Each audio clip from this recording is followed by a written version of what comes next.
Добрий день всім. Раді вас бачити. Ми вибачаємося ще раз за технічні моменти. Хотіли зробити сьогодні синхронний переклад, але щось Zoom нам не дає цієї можливості. Тобто Zoom показує, що у нас має бути синхронний переклад, але перекладач не може зайти по цьому посиланню. Тому будемо працювати з послідовним перекладом. І ми сьогодні планували до 6 години, але будемо працювати до 5. So good morning to everybody, and we apologize for the delay with the start, but we had some technical issues. Actually, we planned to make a simultaneous translation today, but because of some Zoom issues, we cannot do it. But Zoom shows us that there is this options for translation, but unfortunately, our translator cannot see those options. And also today we planned to work until 6 p.m., but we will finish at 5 p.m. А у нас також є підготовлений для вас сьогодні чудовий сюрприз, про який розповість наш спікер. And also today we prepared a surprise for you, and our speaker will tell you about it. Нашого спікера більше з вас знає, багато про нього говорити не будемо. Можемо лише сказати, що це один із провідних травматерапевтів світу. Роджер працює не то що в декількох країнах, не то що декілька материків, а він навчає людей і в Європі, і в Австралії, і в Штатах.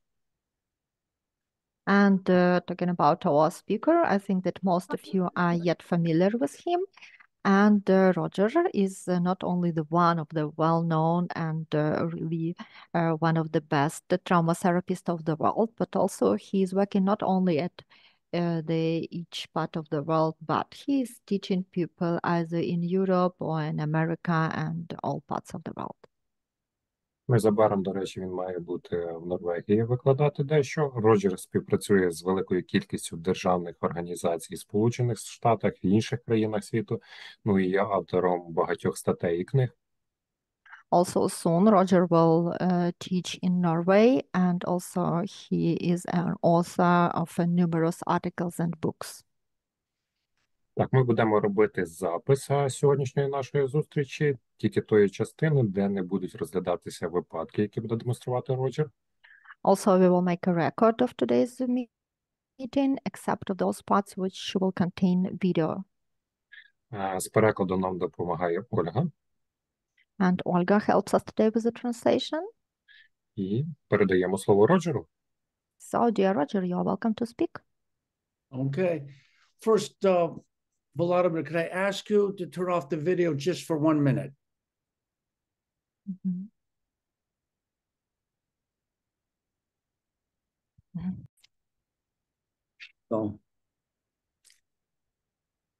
my first trip to Ukraine was in 1994. І моя перша поїздка в Україну відбулася в 1994 році. Teaching EMDR. З метою навчання EMDR. Yeah, and that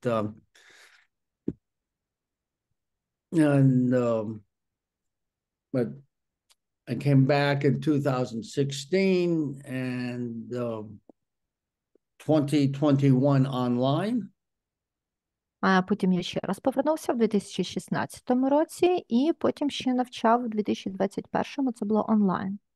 And since the invasion, I've done online workshops, and I have been to Lviv twice, and I'm coming again the end of April. От, а потім ще під час, вже після повномасштабного вторгнення, я проводив онлайн-вебінари, онлайн-майстер-класи. Потім я ще двічі літав в Тель-Авів і потім знову повернувся до цієї ж своєї роботи. Okay. So we will talk about grief and complicated grief. Тому сьогодні ми поговоримо про горювання та ускладнене горювання. My book just came out. І зверніть, будь ласка, увагу, нещодавно вийшла моя книга. And I like to teach with a little bit of lecture. І я би хотів провести декілька лекцій на цю тему. Videos. Також продемонструвати кілька відео. and of course, some dialogue on your cases. Також провести якийсь діалог стосовно ваших випадків. And demonstration if conditions are right. І також, якщо дозволяють умови, то ще й провести демонстрацію. Could you please show your book once again? Yeah, it's with the Oxford Press. Ця книга видана видавництвом Oxford Press. So at this point, you know, as therapists and EMDR therapists, you are working with complicated grief and mourning and trauma. І з позиції терапевта, який працює з травмою, з горюванням та скорботою.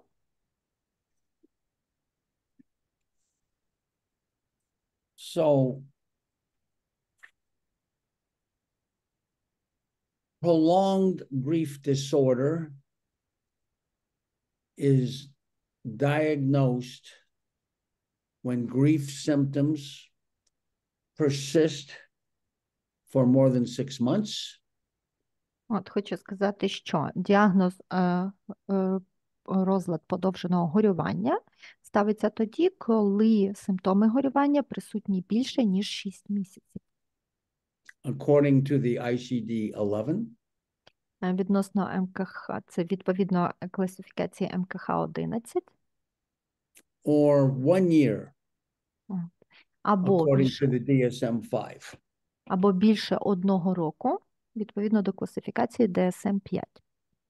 Yes.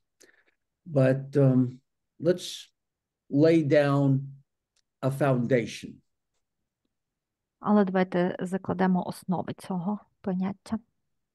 And in the chat, it's okay to ask questions. І також, будь ласка, якщо є питання, пишіть їх в чат. And I'm putting in my email. А також я в чаті напишу свою електронну адресу. Some people are more comfortable saying something to me privately. Можливо, комусь буде зручніше щось написати мені особисто. And I also recognize some people who I know. Hello, it's good to see you. Також я тут вже впізнаю декого. Це люди, кого я знаю. Добрий день, дуже радий вас бачити. And thank you for coming. І дуже дякую, що прийшли сьогодні. So, I don't have these slides in Ukrainian, but the important ones we will go over thoroughly. І, на жаль, в мене немає цих слайдів українською мовою, але сьогодні ми зупинимось на найважливіших з них.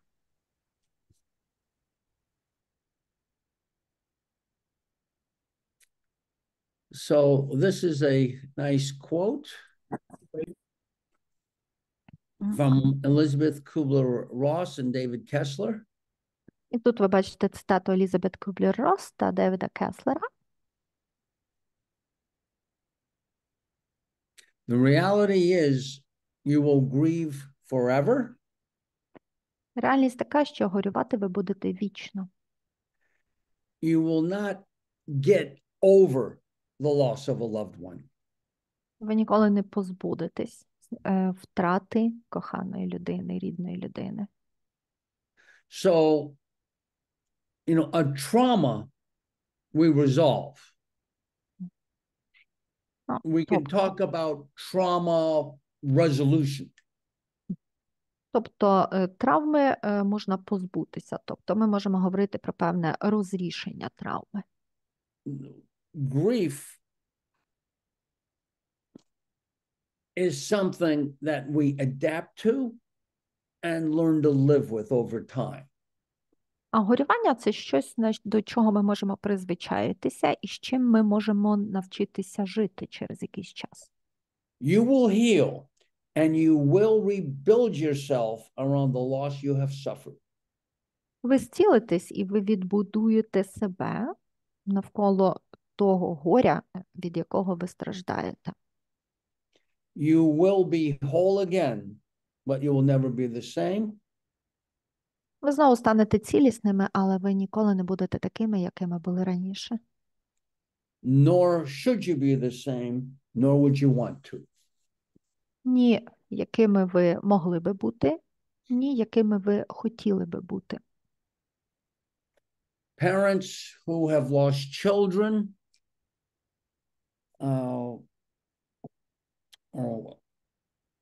one father put it that you never get over the loss. І говорячи з батьками, які втратили дітей, один батько мені казав, що батьки ніколи не позбудуться цієї втрати, But you learn to live with it. але можна навчитися з нею жити. You learn to carry it on your back. Ви навчитеся, як нести її на своїх плечах. But it's always there. Але вона завжди там буде. So,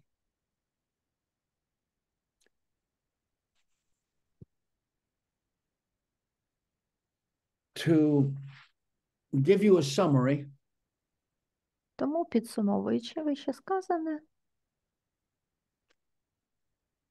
grief is the reaction to a loss. можна сказати, що горювання – це реакція на втрату. Mourning is the adaptation to the loss. А скорбота – це є адаптація до втрати.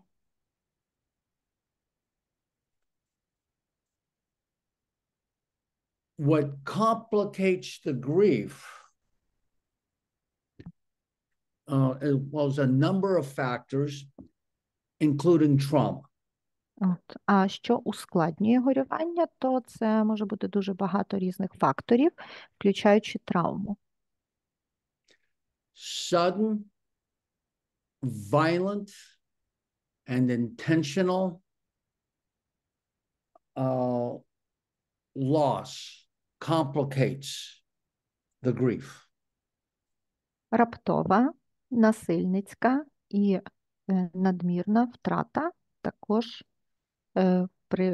ускладнює горювання. And of course, this is happening even as we speak. Ну і, на жаль, це відбувається навіть під час того, як ми зараз з вами говоримо. What else complicates the grief and mourning process is a person's personal history. А що ще ускладнює процес скорботи для людини, яка знаходиться в стані горювання, це певні моменти особистої історії людини.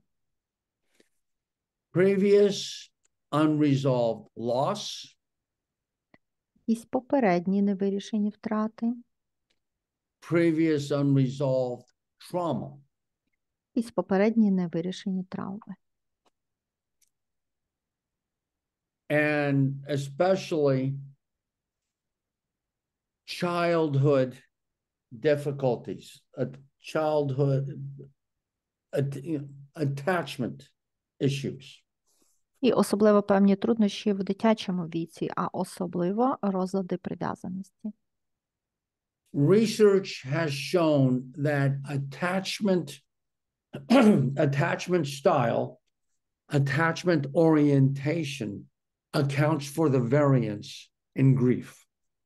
І дослідження показали, що стиль прив'язаності, спрямованість прив'язаності впливає на процеси горювання. So, when a person that we love dies, it can start to trigger earlier unresolved childhood experiences related to separation distress. Тому, коли людина помирає, то то в його рідних ця втрата стає тригером для викликання, для звертання попередніх невирішених втрат, особливо пов'язаних із процесом сепарації. People with an anxious attachment style will become, very anxious, insecure. Люди з тривожним розладом, з тривожним типом прив'язаності стають дуже тривожними, дуже невпевненими. Fearful about life without the loved one. Починають боятися жити без рідної людини, яку втратили. Feel alone. Почуваються самотньо. Life has no meaning. Їхнє життя для них більше не має значення. And continually are thinking about the loved one and feel stuck. Вони постійно продовжують думати про своїх рідних і почуваються застряглими в цьому. People that have a avoidant attachment will be shut down. Люди, які мають уникаючий тип прив'язаності, вони просто закриються в собі. May find it more difficult to deal with emotions. Їм може бути складніше справлятися зі своїми емоціями. When they are triggered, they may feel flooded. І коли вони зустрінуться з якимось тригером, то вони можуть почуватися просто розчавленими. And there's avoidance of reminders. І також тут буде спостерігатися уникання того, що буде нагадувати про втрату. Avoidance of inner thoughts and feelings. Уникання своїх думок та почуттів.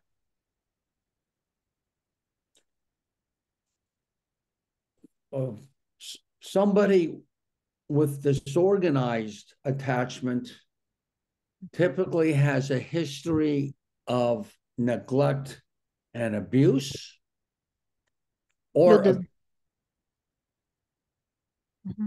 Люди з дезорганізованим типом прив'язаності зазвичай мають в особистій історії нехтування в дитинстві та насильство в дитинстві. The source of safety was also the source of terror. Для них джерело безпеки також було джерелом жаху. So complicated or grief or complex PTSD and dissociative disorder. Okay. Well, hey, let me put it together this way. That disorganized attachment underlies complex trauma and dissociative disorder. Тобто, якщо звертати увагу на ускладнене горювання, на комплексний ПТСР, на дисоціативний розлад, ми можемо їх всіх об'єднати і сказати, що в основі їх лежить дезорганізований тип прив'язаності. Тобто дезорганізований тип прив'язаності, він ускладнює горювання і посттравматичний стресовий розлад. And of course will show up as prolonged grief disorder when there is a loss. І, звісно, це все може проявлятися розладом подовженого горювання, якщо відбудеться втрата. So, that's the summary. І так, це підсумок. Okay. But now, just a summary of treatment. А зараз поговоримо про підсумки лікування, терапії.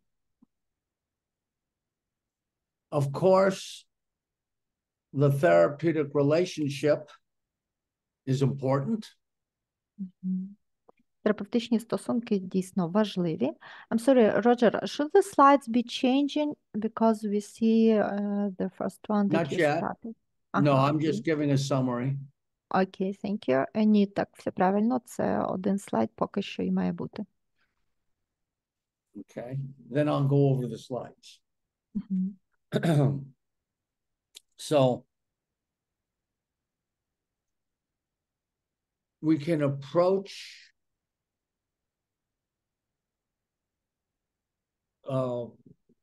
loss by targeting the trauma of the loss.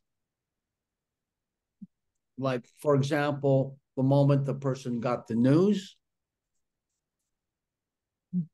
Ну, і коли ми працюємо з втратою, то за мішень ми маємо брати травму від втрати. Наприклад, той момент, коли людина отримала цю сумну новину.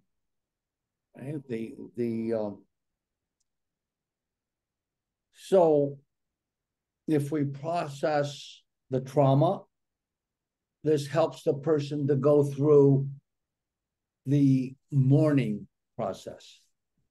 Тобто, якщо ми опрацюємо травму, то це допоможе людині пройти крізь процес скорботи. But we would also have to deal with past unresolved trauma. Але також нам треба буде справлятися із минулими нерозрішеними травмами, Unresolved grief, previous loss, з певним незавершеним горюванням попередніх втрат, including attachment-related difficulties. і включно з складнощами, пов'язаними з прив'язаністю.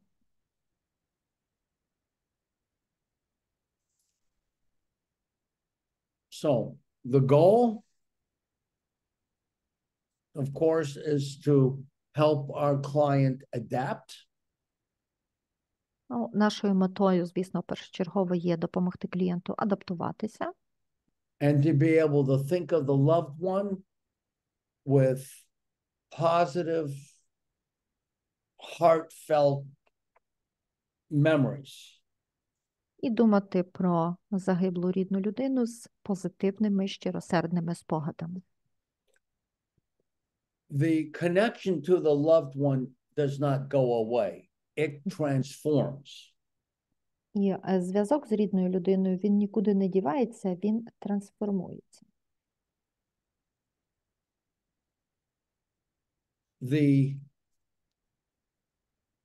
An adaptive inner representation forms composed of positive memories and meaningful moments. Він перетворюється в адаптивні внутрішні репрезентації, які будуть включати в себе позитивні спогади та згадки про позитивні моменти, проведені разом. And this is what emerges when we do EMDR therapy. І оце те, що і виринає у людини, коли ми проводимо EMDR-терапію. Okay. So I have many slides. I will be giving a 3-day workshop in April, but I can give a little summary now. І слайдів у мене дуже багато, бо я готувався до 3-денного семінару в квітні, але деякі з цих слайдів переглянемо вже сьогодні. Okay, so grief is our reaction to loss. Так, горювання – це є наша реакція на втрату. We experience psychological, behavioral, social, physical reactions to loss. Це процес наших переживань певних психологічних, поведінкових, соціальних і фізичних реакцій на втрату. Oops. Sorry about that.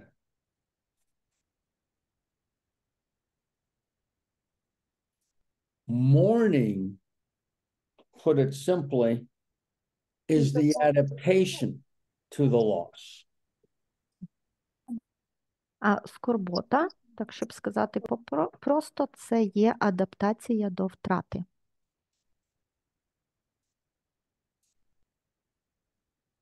So the mourner reorients to life. Людина, яка знаходиться в скорботі, вона переорієнтовується на життя. So there's a reorientation involving the deceased loved one. Тобто тут є певна переорієнтація, яка включає в себе померлу рідну людину. So, as Terry Rando put it, there's the undoing of the ties that bound the mourner to the loved one when the person was alive. І за теорією Рандо є певні зв'язки, які пов'язують людину, яка з тою людиною, яка померла. Ці зв'язки почалися ще коли людина була живою. And the development of new ties appropriate to the person being dead. А далі треба змінити ці зв'язки відповідно до того ситуації, що рідна людина вже є мертвою. This is the transformation. Це є трансформація. The person is no longer here physically. Людина більше фізично з нами не присутня.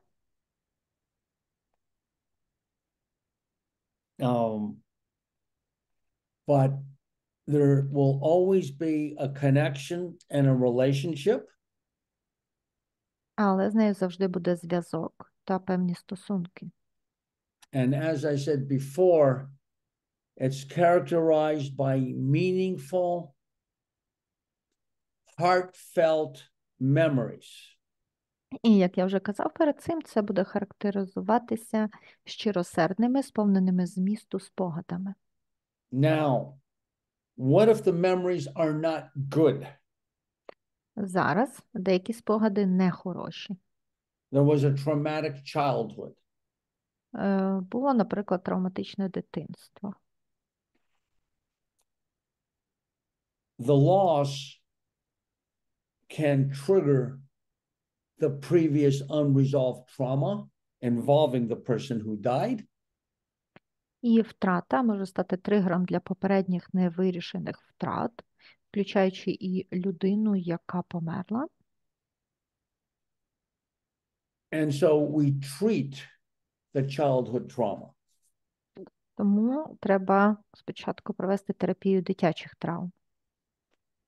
The therapeutic outcome, of course, is that our client is able to reprocess the trauma, І integrate the trauma. Терапевтичним результатом очікуваним це має бути те, що людина стане спроможною не лише опрацювати ці травми, але й інтегрувати ці травми. And it becomes something that happened that is not happening anymore. Ця травма перейде в розділ того, що сталося, а не відбувається зараз. And the trauma of my childhood certainly made me who I am today. І травма – це, мабуть, те, що зробило мене таким, яким я є сьогодні. But the trauma does not define who I am. Але травма не визначає, ким я є. In other words, we're able to reprocess the toxic relationships of our past. Іншими словами, ми маємо опрацювати токсичні процеси з нашого минулого. So,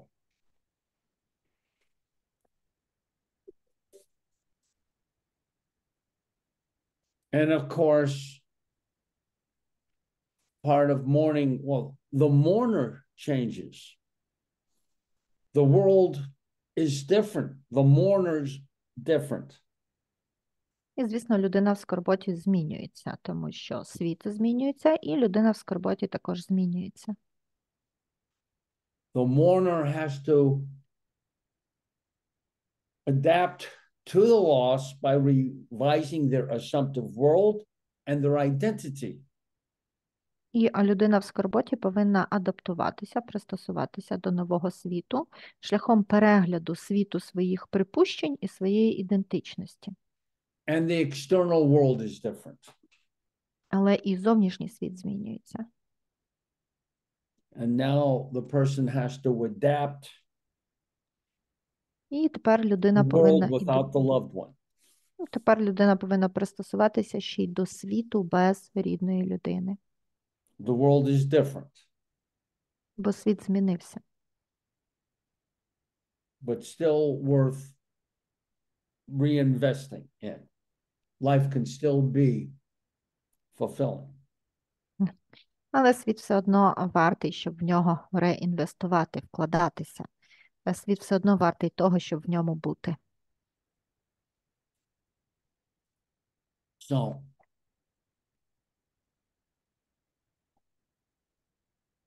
want to say that as EMDR therapists, that one, we can provide support in the immediate aftermath of the loss. Ну, і як EMDR-терапевт можу сказати, що, по-перше, ми можемо надати певну підтримку одразу після втрати. And on an ongoing basis. Ну, і також можемо продовжувати далі і далі на постійній основі. To deal with past trauma. Для того, щоб справитися з травмами з минулого.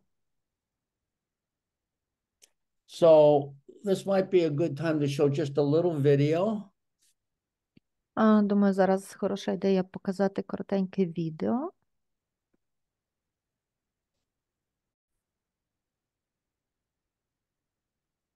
Okay. And for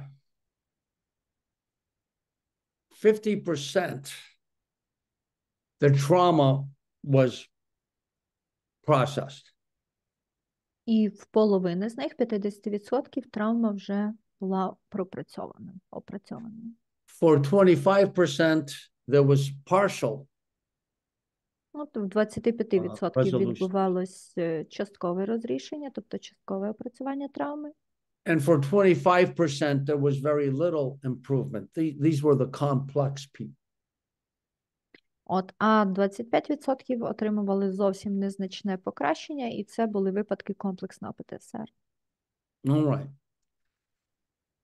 So in the beginning, a person may be in shock. They can't see how life can go on. So they need psychological support, psychological first aid. Ну, в перші моменти людина шокована, вона не знає, що далі робити, вона не знає, як далі жити. Людина потребує психологічної підтримки та психологічної першої допомоги. Now,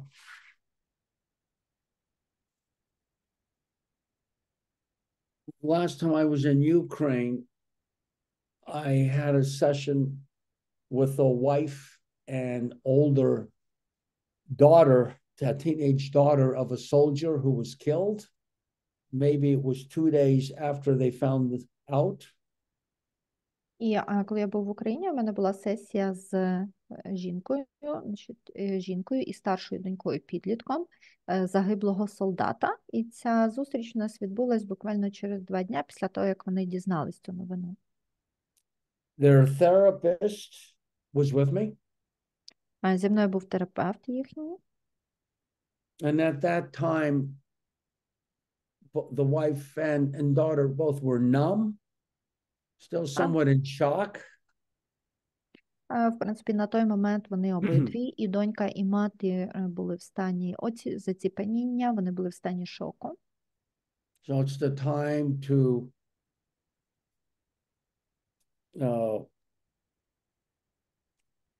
maybe explain the grieving process, that they're experiencing shock, that emotions will hit.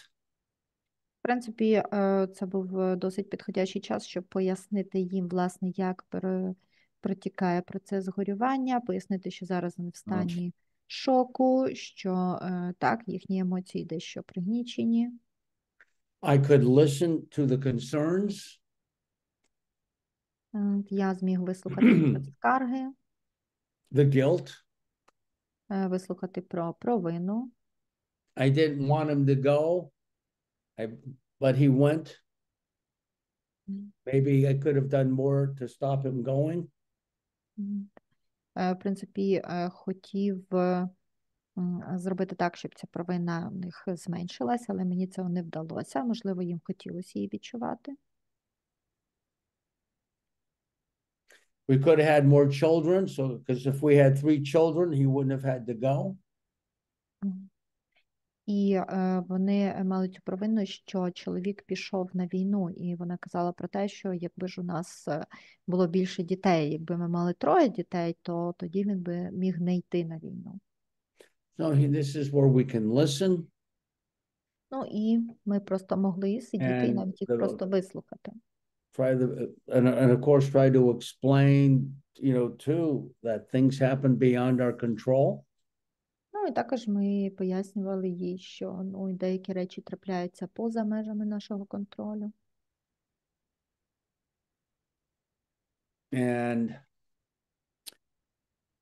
But it was within a few weeks too, as the emotional impact hit, the therapist was able to continue to meet with the woman, and EMDR has been very helpful for this client in processing the loss. А потім, через кілька тижнів, коли їх накрило емоціями і їхній терапевт міг змогу продовжувати з ними зустрічі, то з'ясувало, що EMDR була досить корисною і дуже їм допомогла. Власне, цій жінці, дружині. All right. However, again, the clinical picture can be much more complicated. Однак клінічна картина може бути набагато складнішою. And the person's telling you they want to die. Коли люди кажуть вам, що вони хочуть померти. Well, there's not only the acute trauma. Але це може бути лише в стані гострої травми. But what's the history? Але просто дізнайтеся всю історію.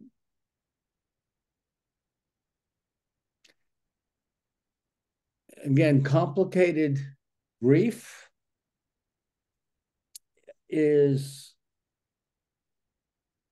will result not only from the trauma of the loss, but from previous unresolved loss and trauma. І знову ж таки, ускладнене горювання, воно виникає не лише внаслідок травми втрати, а також внаслідок і попередніх нерозрішених травм, внаслідок попередніх нерозрішених втрат. Including early childhood trauma. Включаючи і травми з раннього дитинства. Now let's understand that early childhood trauma is not only abuse or neglect. It's not only big T. Ну і також ми повинні розуміти, що рання дитяча травма – це не лише аб'юз, тобто насильство чи нехтування в дитинстві, тобто це не лише травма велике Т. It's also the seemingly small but very impactful moments. Це також можуть бути моменти, які на перший погляд здаються незначними, але насправді є дуже впливовими. Mother's angry look. Наприклад, мама в якийсь момент сердито на нього глянула. I needed help and dad ignored me. Мені треба була допомога, а батько мене проігнорив. Mommy and daddy argued all the time. Мама і тато весь час сваряться. Daddy drank a lot and then he was mean. Батько багато п'є і тоді стає дуже грубим. So this kind of home atmosphere, traumatic conditions, of course, underlies problems in life. Ну і оця домашня атмосфера, звісно, ще підкреслює певні життєві проблеми в старшому віці. And will complicate the grief. І також воно буде ускладнювати горювання. So with the person where there's been a loss and is feeling suicidal, what is the history? What is feeding this distress besides the loss? Тому якщо у вас є людина, яка переживає якусь певну втрату і є суїцидальні думки, треба подивитись, що лежить в основі, що підгодовує цей стрес. Well, what I say to people that again, just you know, they're devastated and they can't see a future. They can't see how life can ever be good again. І коли я розмовляю з людьми, які не бачать свого майбутнього, які навіть не уявляють, що життя знову може бути хорошим. And what I'd say to them is that it's very normal to feel this way right now. То я їм зазвичай кажу, що почуватися зараз саме так, це досить нормально. But it will get better. Але далі буде краще. And 3 years from now, you will be able to look back and see how much life has changed. А ще через 3 роки від сьогодні ви побачите, наскільки все зміниться і наскільки життя ваше зміниться. You can't see that right now. Просто зараз ви це не можете побачити. But I know because I've worked with many people in your situation. Але я просто це знаю, бо я працював з багатьма людьми, які перебували в такій ситуації, як і ви. I know you don't believe it. Я знаю, що ви мені не вірите, поки що. But that's what will happen. Але це точно станеться. And I also work in conjunction with support group. If it's a wife, there's other wives of, like, for example, of policemen or soldiers who've been killed to provide that support. Ну, і я також дуже часто працюю разом з групою підтримки і спрямовую людину туди. Наприклад, якщо це група підтримки тематична, наприклад, для дружин загиблих воїнів, чи для дружин, чи родичів загиблих поліцейських. Then in more complex cases, there's worse trauma. Ну, але також у мене було дуже багато інших, більш складних випадків, коли ці процеси були сильніші. I can give, just show a little bit of a tape too. So let me find this a quick videotape. У мене також є запис коротенький, який може бути гарним прикладом. Just a little brief. Тому зараз знайду цей запис і коротенько вам покажу, бо це може бути гарним прикладом на це питання. Young. І, можливо, там є якісь частини особистості, які почуваються малими. And I like to ask, do you want to die, or is it that you just want to get away from the pain? That's so awful. Тоді я питаю, чи дійсно ви хочете померти, чи ви просто хочете позбутися від оцього болю, який дійсно жахливий. And usually, most often, there's been some exceptions. The client says, I was just trying to get away from the pain. It's too much pain. І зазвичай, дуже часто, буквально було пару винятків, коли людина каже, що я хочу просто позбутися цього болю, бо цього болю забагато. So it's an important question and an important answer, because we can say then, let's see what we can do to help you deal with the pain. Ну і це досить важливе питання, тому що відповідь на нього дуже важлива. Ми тоді починаємо говорити про те, а давайте подумаємо про те, а що ми можемо зробити, щоб полегшити ваш біль. Or the person may say, I just can't see the future. It's terrible. I'm alone. It's awful. Або може людина може сказати, що я просто не бачу майбутнього, і воно жахливе, я дуже самотній. And here I'd like to respond that, you know, I hear your pain and I wonder what has happened in your life that is contributing to this pain right now. І тут можна сказати, що так, я чую ваш біль, і я можу тільки уявити, що відбулося в вашому житті, що пов'язане з цим болем, який ви зараз відчуваєте. I would really like to hear what's happened. І мені дійсно дуже хотілося би почути, а що у вас сталося. Okay. So we have the psychological support, but again, remember psychological first aid too, the external support. Ну і так, значить, у нас є психологічна підтримка, але також не забувайте про первинну психологічну допомогу, тобто певну зовнішню підтримку. Okay, so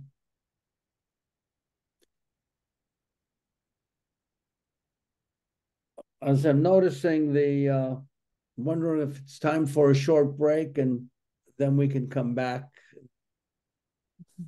I have some other slides I'd like to show you.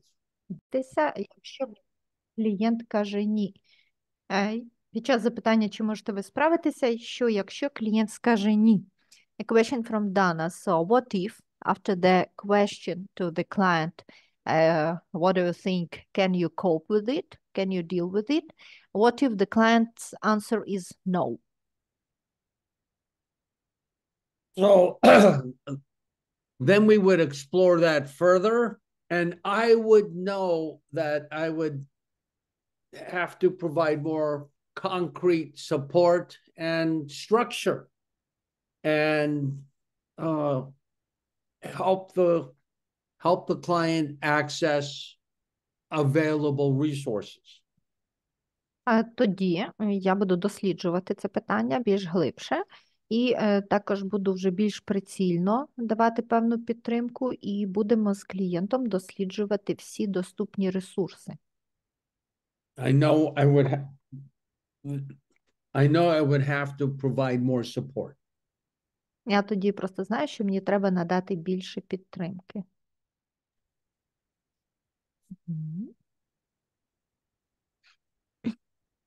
Thank you. So the next question. Okay. Далі питання від Олександри. Які типові негативні когніції у клієнта на цьому етапі? Question from Alexandra. So what are the typical negative cognitions of a client at this stage? So it can be all the different things. Вони можуть бути дуже різними. Certainly it can be, in the beginning, it's my fault. Звісно, на початкових етапах може бути це моя вина, я в цьому винен. Which would be, emotional logic. Це буде, в принципі, відповідно до певної емоційної логіки. It can be, I'm not safe. I'm not safe in the world. Може бути, я не є в безпеці, я тепер в цьому світі не почуваюся в безпеці. I'm powerless. Я безсиле.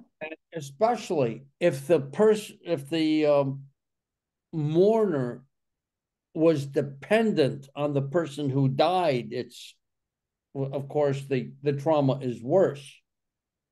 І оце відчуття безсилля. Я безсилий, особливо якщо людина залежна була і була досить сильно залежна від людини, яка померла. І тоді травма буде ще гіршою. And it can be I'm alone. Також когніції можуть бути я сам. And I'm alone can feel very unsafe. І оце відчуття я залишився сам, воно може відчуватися, як ніби людина почувається в досить небезпечному середовищі. For a young child, being alone is well, it's a good term for it, annihilation anxiety. Наприклад, для маленької дитини, яка залишається сама, то це відчуття я сам залишився, це може стати хорошим підґрунтям в подальшому для тривоги стосовно всього незнайомого. So when I hear somebody telling me how being alone is devastating, then I'm curious about early childhood issues of neglect or abandonment and being alone. Тому, коли хтось із клієнтів мені каже, що відчуття самотності для нього є просто спустошуючим, руйнуючим, то я завжди задаю додаткові питання, намагаючись з'ясувати, що в нього є з дитинства, тобто чи немає там якихось епізодів насильства, епізодів нехтування або якихось інших епізодів залишення на самоті без догляду. Yeah. So, okay. Anything else that Okay, so about this session, so there is a request about to watch this video in whole video with the mother who lost her son. Yes, what about her? The request to watch the whole video. Can we watch the whole video with the mother? I'm not going to be able to do that. No. Питання, чи можна побачити повністю відео? Ні, на жаль, не можна. In this context. Через певні контексти. So the next question is also about this. How many sessions did you hold with the mother who lose her son? Питання від Олени. Скільки сесій було проведено з першою жінкою, яка втратила сина? Volodymyr did a lot of follow-up. And has a lot of programs. And I believe she participated in some of these programs, which were quite helpful for her. В принципі, далі після цього її підхопив Володимир. Я знаю, що у Володимира є дуже багато різних проєктів, багато різних груп. Я думаю, що вона стала учасницею тих певних проєктів і що це їй допомогло. So, there was a whole package. Тобто там була ціла пачка всього різного. Thank you.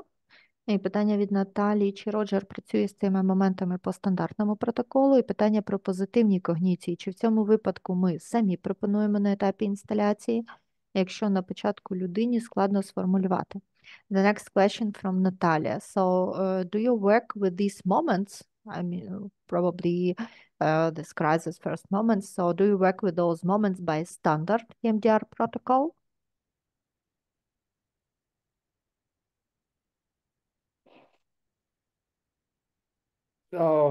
Yes, I do.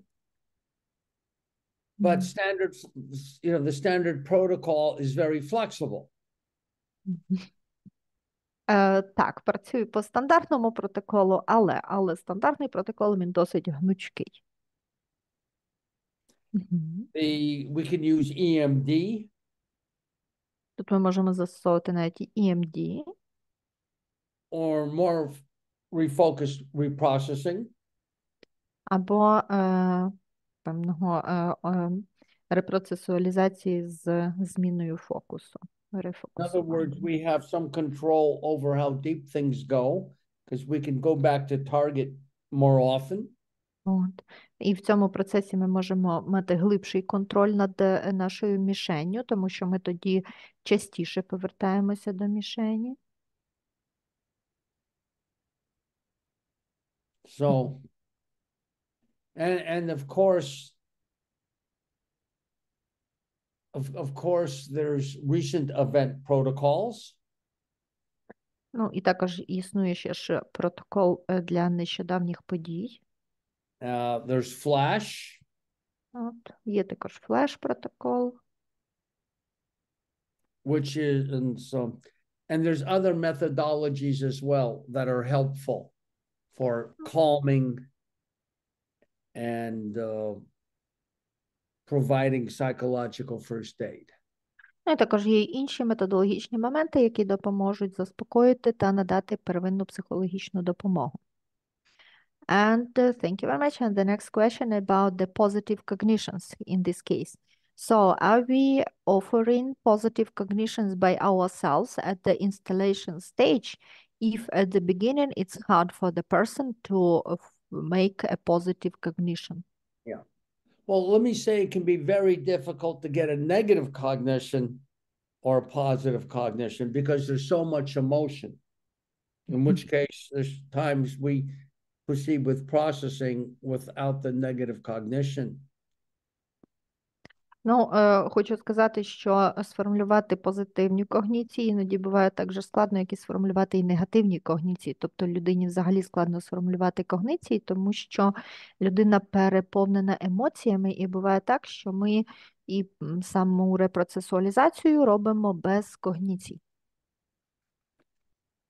And at the very end, if there's not a positive cognition, we can ask our client to bring up the target, ask what's there now and what's different.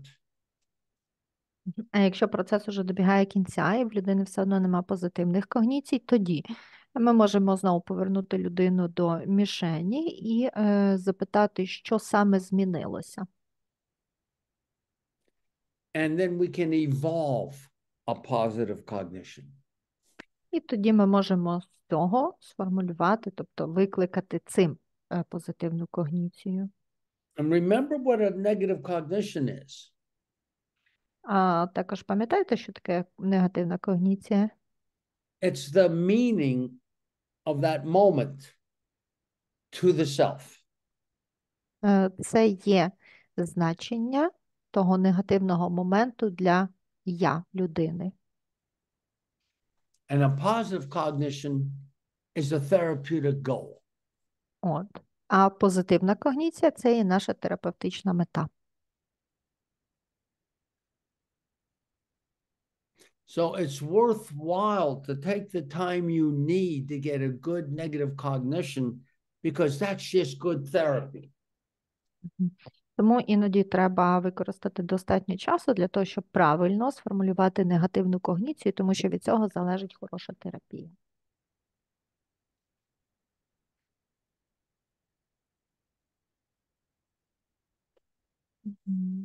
Okay. Okay, thank you. So Wow. let me show some slides for a little while and we'll come back. Окей. Добре, тоді зараз трохи повернемося до слайдів і потім ще повернемося до питань. Loss of a loved one shatters a person's assumptive world. Втрата рідної людини. Втрата рідної людини завжди розхитує світ припущень людини. So let me just explain. The assumptive world is the conceptual system based on a set of assumptions about the world, the self, and others that composes a world view to help us make sense of the world and a world within it. Давайте спочатку трошки розкажу про те, що таке світ припущень або припустимий світ. Припустимий світ – це певна концепція думок, певних припущень людини про світ, про себе і про інших в цьому світі. І ці припущення формують певний світогляд людини, що, на думку людини, має сенс в цьому житті, а що ні. And it's this assumptive world that gets violated.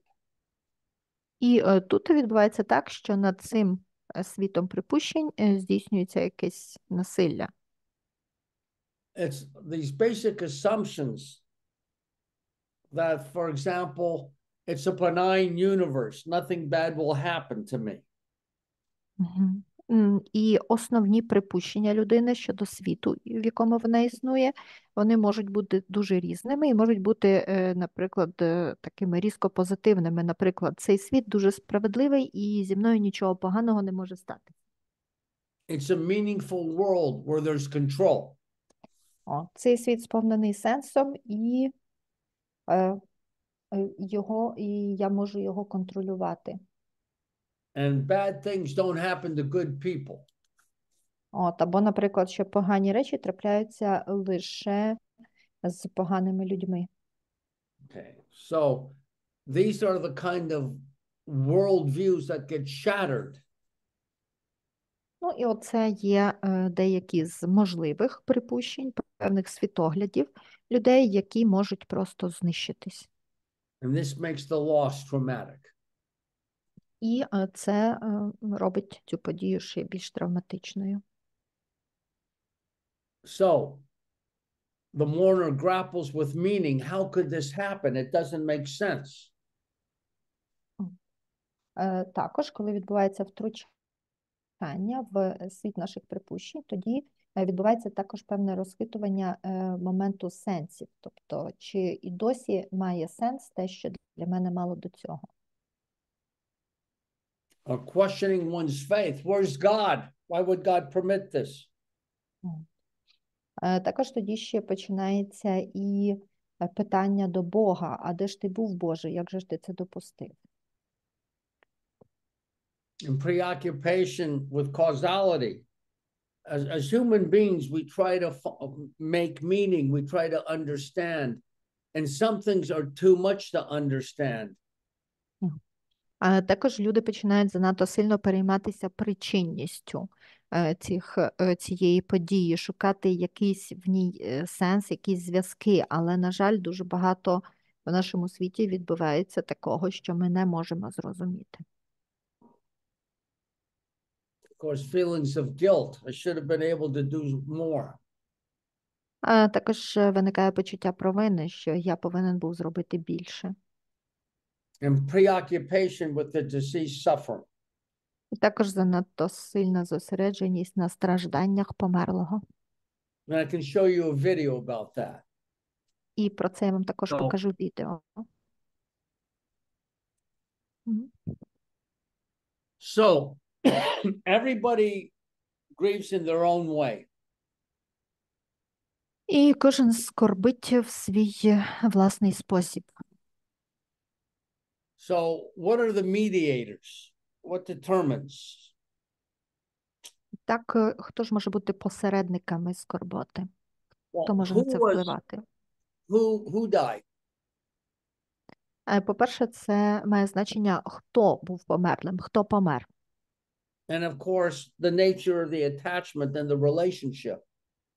Ну і, звісно ж, має значення характер стосунків з померлим та прив'язаності до нього. How strong was the relationship? How secure was it?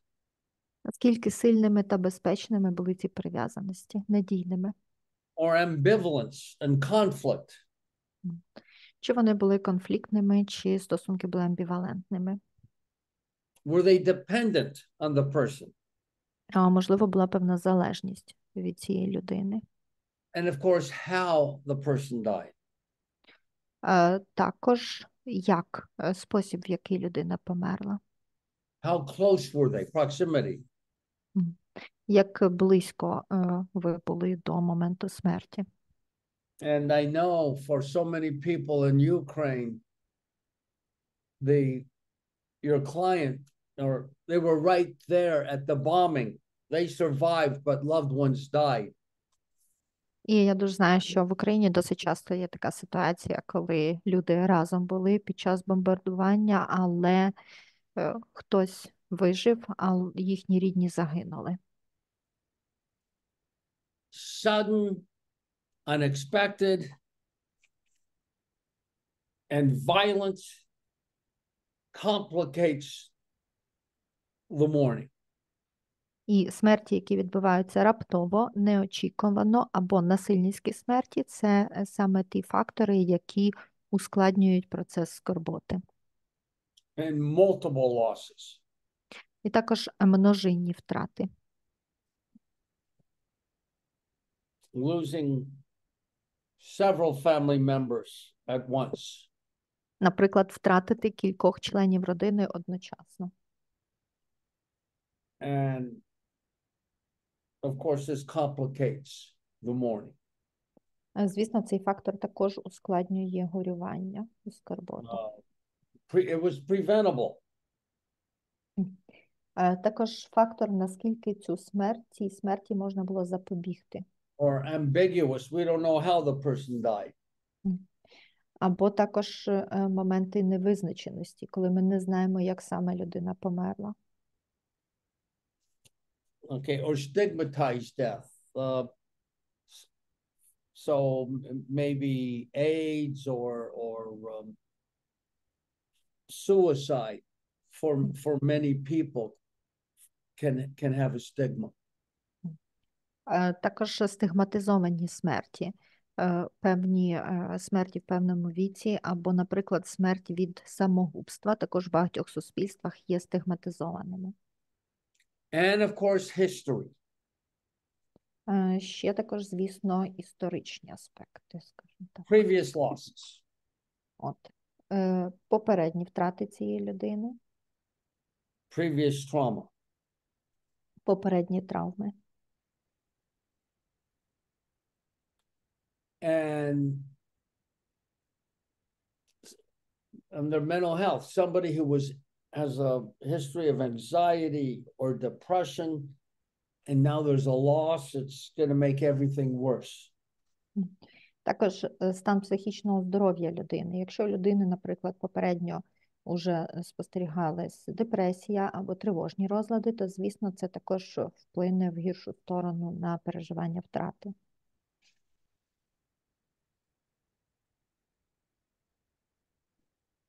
So, perceived social support, too, is a factor. How much support is there?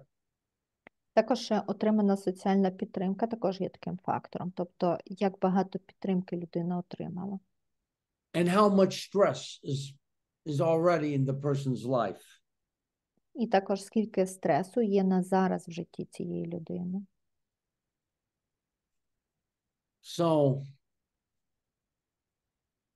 there's some very stressful conditions with continued bombings, loss of power, and other hardships caused by the war. So when there's a death, it's the mourning is very complicated. Тому що так, бувають ще різні зовнішні обставини, наприклад, наслідки обстрілу, постійні інші обстріли, також відсутність електрики. От це те, що ніби не є прямими наслідками власне смерті, загибелі, але це те, що теж ускладнює процес горювання. The extent of the trauma or traumatic circumstances. Також, власне, обставини травми, за яких обставин відбулася ця травма. And attachment style. І також стиль прив'язаності. So,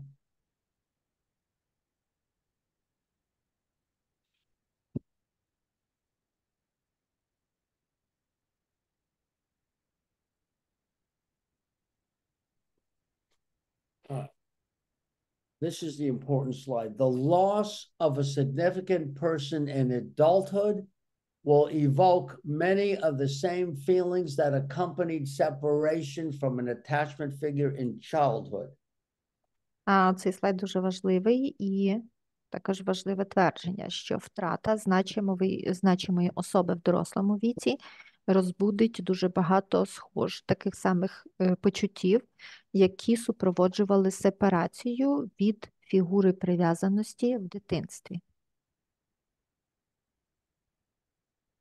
When there's a death, particularly a sudden, unexpected, violent death, Якщо є смерть, особливо якщо це раптова, неочікувана, і особливо якщо це насильницька смерть, it will start to evoke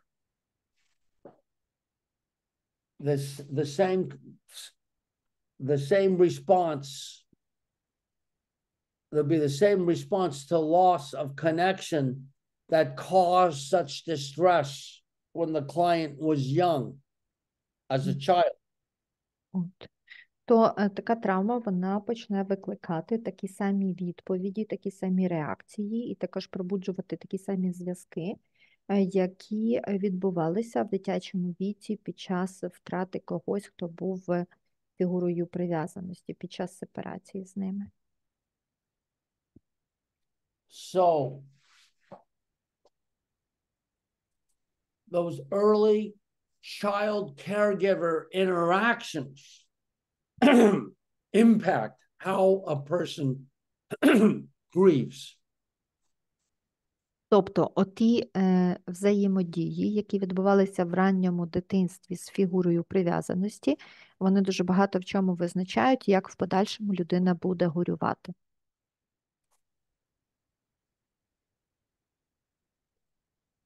So people with insecure attachments have a more problematic adaptation to the loss. Тобто люди з ненадійною прив'язаністю, вони швидше за все будуть мати набагато більше проблем в переживанні втрати.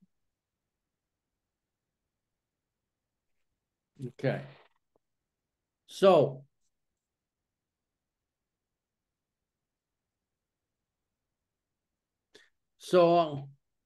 I'm sure you're seeing many complicated grief reactions. Я впевнений, що ви зустрічались з дуже багатьма різними складними реакціями на горе. Not only because of traumatic circumstances, but because it evokes earlier developmental trauma. І вони складні не лише через, власне, ті обставини, травматичні обставини травми, але також і через те, що вони знову ж таки пробуджують по-новому старі дитячі травми. Are you finding this? Чи ви таке спостерігали в своїй роботі? Чи спостерігали ви, що травма ускладнена саме через те, що викликає спогади про дитячі? Yes, people are saying yes. Yeah. Okay. So just a little bit more. There's many models, and I'll talk more about this in April when I come. Тут дуже багато є різних моделей, моделей горювання, але більше про це поговоримо вже в квітні. Let me talk about complicated mourning now. Давайте зараз трохи поговоримо про ускладнену скорботу. Now, for most people, grief subsides with time. Для дуже багатьох людей спостерігається тенденція зменшення горя з плином часу. But for 10 to 12%, the grief persists. But it's nearly 50% when there's a traumatic loss. Для більшості, тобто інтенсивність знижується, лише 10-12% людей з плином часу відчувають таке саме сильне горювання. Але після травматичної втрати, то приблизно в 50% людей горювання триває більше, ніж. So, one of the ways to think about complicated grief, well, that the loss, the permanence of the loss is too much to realize. It's too much. От, і тому ще одна з ознак ускладненого горювання можна назвати, що людину супроводжує дуже багато різних почуттів, які вона намагається усвідомити, але це забагато. Їх забагато для того, щоб їх всіх усвідомити. So, there are attempts, there's, two attempts to deny, repress, or avoid aspects of the loss, its pain, and the full realization of the implications. Тому для проживання ускладненої скорботи є дві спроби, тобто два типи спроб, як його прожити. Перша – це заперечити, знову ж таки, пригнітити або уникати різні аспекти втрати, аспекти болю, і також повністю намагатися усвідомити, також заперечувати повне усвідомлення всіх аспектів тих наслідків цієї втрати. Or the mourner needs to hold on to and avoid relinquishing the lost loved one. А другим шляхом можна спробувати продовжувати переживати ці почуття і також уникати відсторонення від втраченого загиблого рідного. So, the inability to move from a state in which awareness of the death,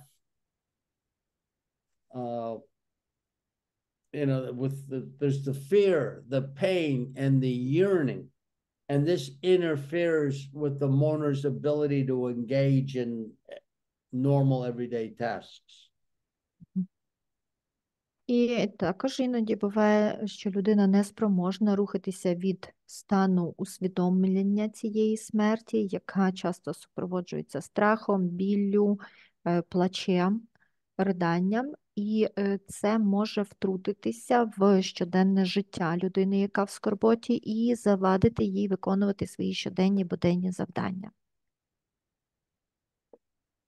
And Kosminski and Jordan write that complicated mourning is similar to the infant, the baby, preoccupied with reestablishing a tolerable level of proximity to a caregiver. І Космінський і Джордан казали, що переживання ускладненої скорботи, воно дуже схоже на маленьку дитину, на немовля, яке весь час занадто сильно переймається певним відновленням приємлімого для нього рівня близькості з людиною, яка про нього турбується. So, complicated mourning. Well, let's get some other slides here.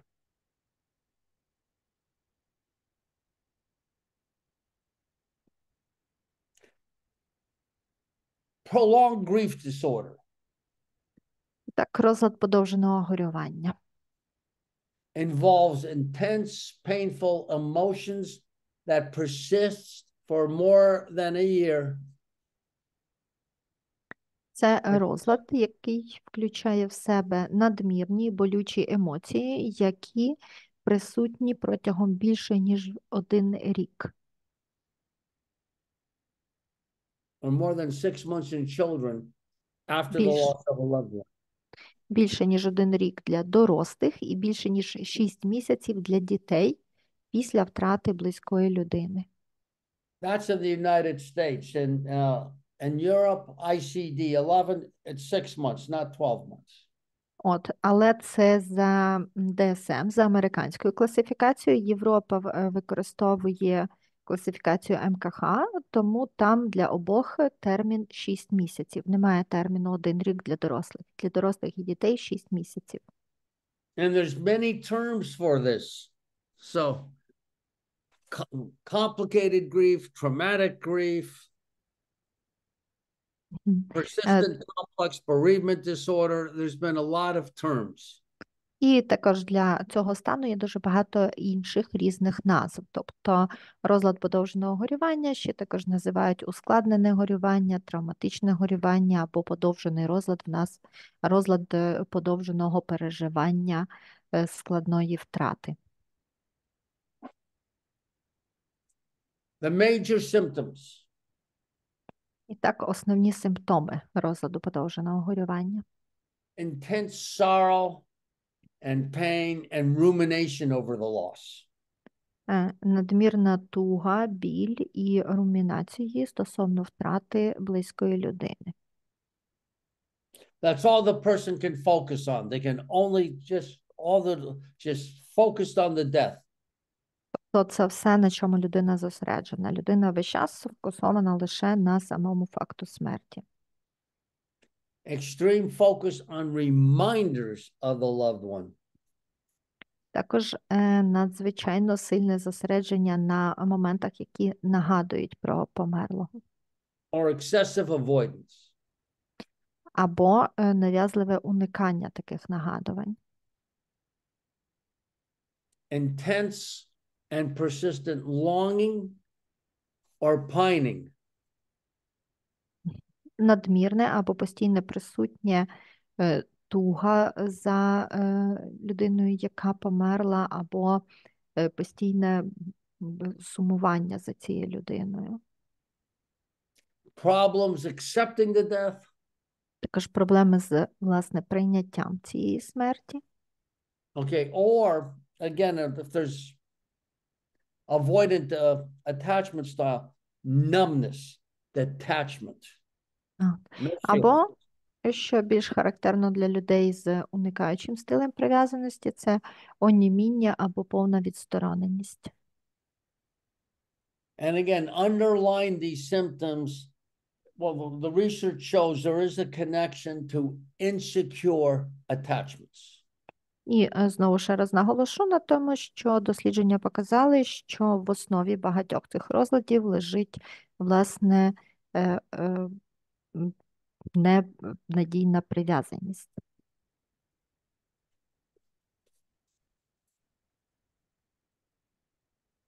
So,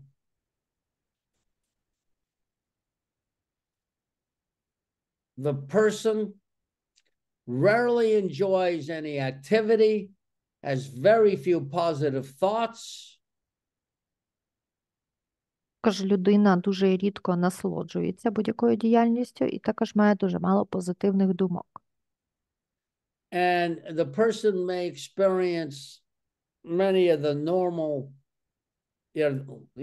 or the emotions of normal grief, but rather than coming in waves, usually it's experienced in waves.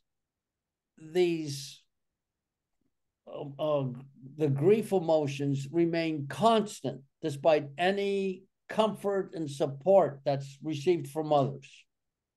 І також людина може переживати дуже багато емоцій нормального горювання, але на відміну від того, що вони накатують хвилями, тобто в нормі горювання переживається як хвилеподібно. Тобто воно приходить до людини і уходить. Але в цьому випадку такі переживання вони є постійними, незважаючи ні на які намагання заспокоїти людину чи спроби підтримки, які намагаються надати інші. And so people with a history of mental health issues, as I've talked about, are more likely to be diagnosed with prolonged grief disorder. Ну і також, як я вже казав, що люди з певними розладами ментального здоров'я, вони також швидше за все будуть мати розлад подовженого горювання після якоїсь втрати. So, of course,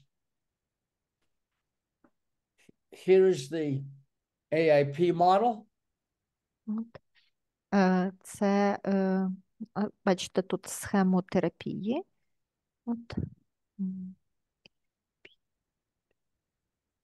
What is the AP? Tell it please now. Adaptive information processing model, which guides EMDR therapy.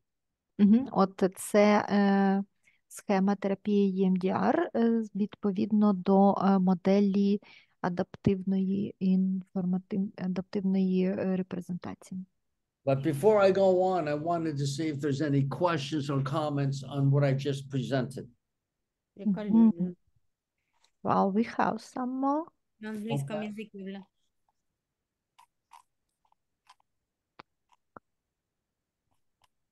Мгм. Можливо, є ще якісь запитання чи коментарі зараз? В чаті є. Щас знайду. Мгм. There were some good questions still. Hmm. Мгм. А чого без ПДВ? Вимкніть, будь ласка, мікрофони.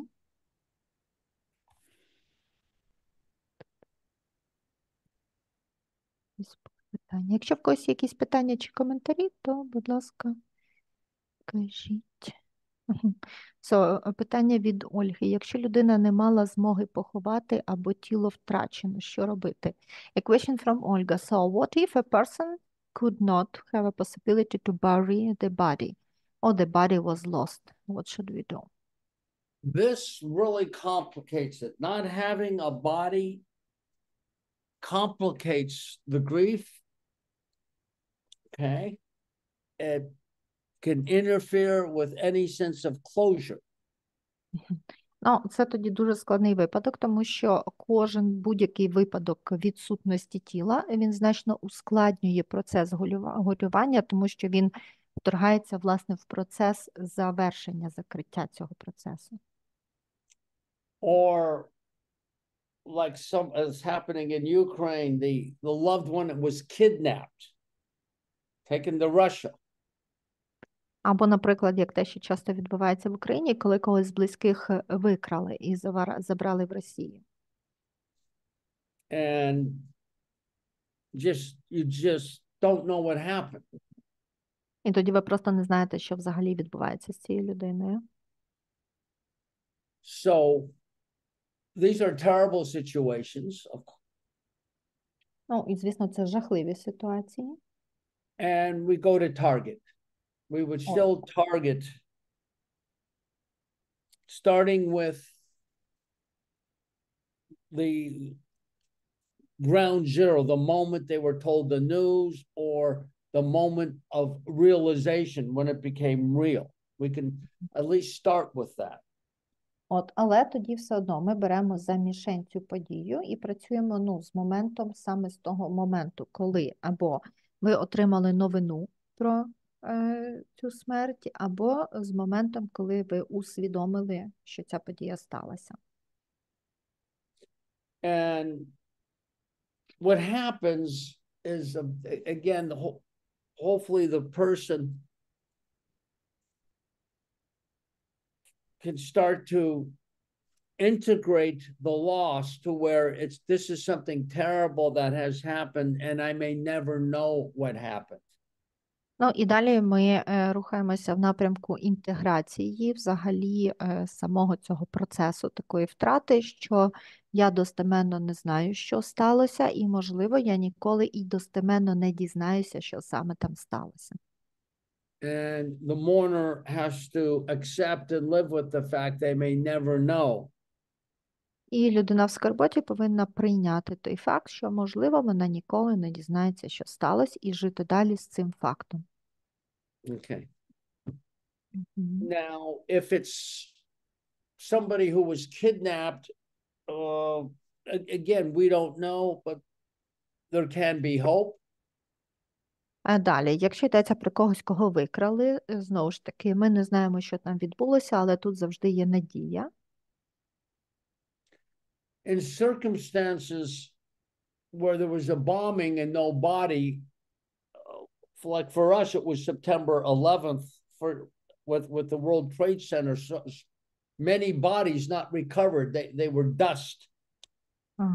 Ну, наприклад, якщо відбулася така ситуація, що був обстріл і бомбування в тому районі, і тіло може бути, ну, якби в тому стані, що його і не знайдуть, тому що, наприклад, в Нью-Йорку під час події 11 вересня дуже багато тіл просто не знайшли, бо їх неможливо було знайти. Вони внаслідок тої катастрофи перетворились на пилюку. And of course, that same kind of horror has happened, much more than September 11th in Ukraine. Ну, але, звісно, зараз в Україні відбуваються набагато більше жахливіші події, ніж то було того 11 вересня. And not having a body makes it worse, but you can probably you help the mourner realize that they probably died in the explosion even when there's no body. And this is an element we need to bring in when we use EMDR. От. Ну, і, можливо, ну, тоді, коли тіло відсутнє, то це значно ускладнює взагалі процес горювання, але ми повинні з людиною в скорботі працювати в тому напрямку, що, можливо, ця людина загинула там під цього обстрілу чи цього бомбування. І от саме цей момент ми також маємо винести в EMDR. So what EMDR can, EMDR is not going to take away appropriate emotion of sadness or missing. Ну, звісно, EMDR не забере оті відповідні до ситуації емоції, скучати, сумувати за людиною і також тужити за людиною. What it can do is help the person just continue to live and engage in life even though this is happening.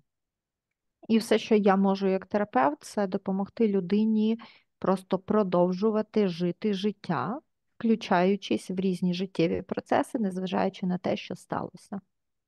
And it can help the mourner develop an adaptive inner representation composed of good memories, positive memories. От, і це також допоможе людині в скорботі створити адаптивні внутрішні репрезентації, тобто якісь позитивні спогади, пов'язані з людиною померлою. And again, I'll illustrate some of this with a videotape. І знову ж таки, в мене теж є дуже хороший відеоприклад цього, тому, можливо, вам його покажу. Thank you. The next question. Питання від Тетяни. Як працюємо з тривалим запереченням втрати? The question from Тетяна. How can we work with the long-lasting denial of the loss?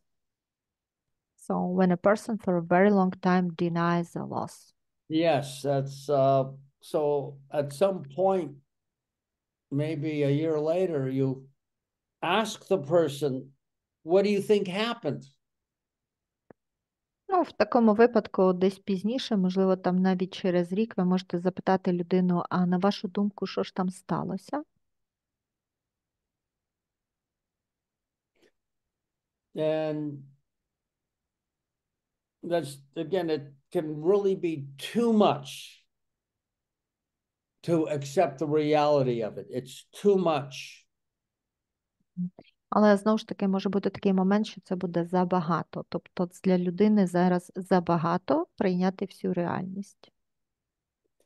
And I would also want to know if there's, again, that earlier trauma, attachment-related trauma from childhood, or other unresolved losses and trauma from the past.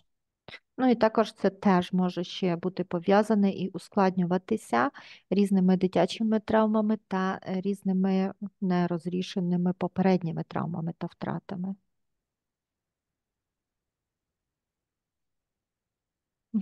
Thank you. Олена, ви підняли руку. Okay, Elena. Так. Okay. Олена, ви підняли руку, ви хочете щось питати? Вибач, це випадково. Mm-hmm. So Alana did it accidentally, but still we have some questions in chat. Yeah. Would you like to follow with the questions? So, Yeah, go ahead. Mhm. Угу. Так. Питання від Оксани. Якщо є раніші травмування та проблеми з прив'язаністю, то з чого починаємо терапію? З втрати чи з раніших травм, чи травм прив'язаності, чи одночасно? A question from Oksana. So, what if we have some earlier traumas or problems with attachments? So, what would we start the therapy with? With the recent loss or with the previous traumas or the attachment trauma, or should we maintain them all together? So when the person meets criteria for processing, you can start with the one that's most felt. От, якщо людина взагалі відповідає всім критеріям опрацювання травми, тоді починайте з того процесу, з того симптому, з того, що для неї найбільше відчувається. Тобто, що найгостріше на даний момент. So that may be the more recent death, but in some cases it is a past memory. Тому, можливо, ніби в більшості випадків це буде нещодавня втрата, але також буває так, що ніби найгострішим почуттям на зараз це буде щось із минулого. So I worked with a woman whose husband was killed. І я одного разу працював з жінкою, чиєго чоловіка було вбито, But it triggered her father telling her that he was going to kill himself. She was maybe 13 at the time, and her father said he was going to kill himself, and 3 days later he did. але в неї це стало тригером для спогадів, що її батько часто її лякав тим, що він накладе на себе руки. І вона згадувала, що коли їй було 13, батько їй якось знову ж таки сказав, що він накладе на себе руки, він себе вб'є, а через 3 дні він спробував це зробити. So, which one is more felt? Which one's more in the face? Тобто, що з цього сильніше відчувається? Тобто, що з цього на обличчі зараз? So we started with the husband, and then the issues from the father came up. Тобто, спочатку ми почали з роботи над її втратою чоловіка, тобто, що чоловік себе вбив, чоловіка вбили, а потім уже внаслідок цього піднялися оці аспекти з її батьком. Then you have a choice to either go with what's coming up. Тоді у вас є вибір, постає перед вами вибір, чи працювати з тим, що піднялося зараз, Or what I did, because we were running out of time, I said, this is very important. So with honor, let's put it away till next session. And we finished with our original target. Але, і що зробив, власне, я на тій сесії, оскільки в нас вже було мало часу, я сказав, що так, ці аспекти, які піднялися, вони надзвичайно важливі, але з усією повагою до них, давай ми їх поки що відкладемо, і ми повернулись до завершення роботи з оригінальною, тобто з першою мішенью, з якої починали. So if there'd been more time, I would have continued with what was coming up. Тому, якби було в мене більше часу, то я би продовжував працювати з тим, що піднялось. So again, with EMDR therapy, we have many choice points. Знову ж таки, працюючи в EMDR, ми маємо дуже багато різних точок вибору. So again, just to illustrate, and let me just show this slide again. І так, щоб проілюструвати цю відповідь, хто хотів схему слайду, будь ласка. Typically, we'll start with the trauma of the loss, the moment of shock, like getting the news. Якби типово ми починаємо, власне, з останньої втрати, і типово ми починаємо з шокового моменту, зазвичай це момент отримання інформації, цієї новини. or there may be negative images from the hospital, from the funeral. А можливо, це якісь негативні образи з лікарні чи з похорону. From one you wife in Ukraine who I worked with, she texted her husband who was at the front, and he did not answer back, and that's when she knew something happened. От, наприклад, для однієї з дружин загиблого українського солдата таким моментом був момент, коли вона йому написала повідомлення, а він їй не відповів. І тут вона зрозуміла, що щось з ним сталося. There may be negative memories connected to the deceased. The person who died is the person who hit me. Або, наприклад, це можуть бути негативні спогади, пов'язані з померлим. Наприклад, померлий – це та людина, яка мене била. And then, of course, there's present triggers and future templates. Ну, і також, звісно, ми ще й працюємо з тригерами з теперішнього і шаблонами майбутнього. But if grief is complicated or reprocessing is blocked, that's when we have to deal with the earlier emotional material. От, але якщо ми бачимо, що процес роботи ускладнений або, власне, репроцесуалізація застопорилася, то це точно для нас є ознакою, що, значить, нам зараз треба мати справу з попереднім емоційним матеріалом. That's what's in yellow here. If the grief is complicated, reprocessing blocked, we target.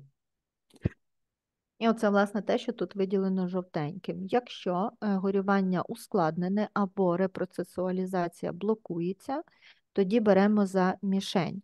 Попередні втрати, травми, спогади, пов'язані з прив'язаністю або теми негативних когніцій. So with the woman, I showed you on the videotape with the woman that the critical voices that come from a very controlling and abusive mother. Тому, якщо згадати оте відео про жінку з Австралії, яка до сих пір чула голос своєї критикуючої та досить таки жорстокої матері, This is what we needed to deal with first. то тоді найперше, з чим треба справлятися, то це з цим. So we focused on her father's death. We had identified a target. І тому в роботі з цією жінкою, про яку я говорив, коли ми в неї випливли ці аспекти смерті батька, то нам треба було знайти ще і момент мішені для цього аспекту. But it was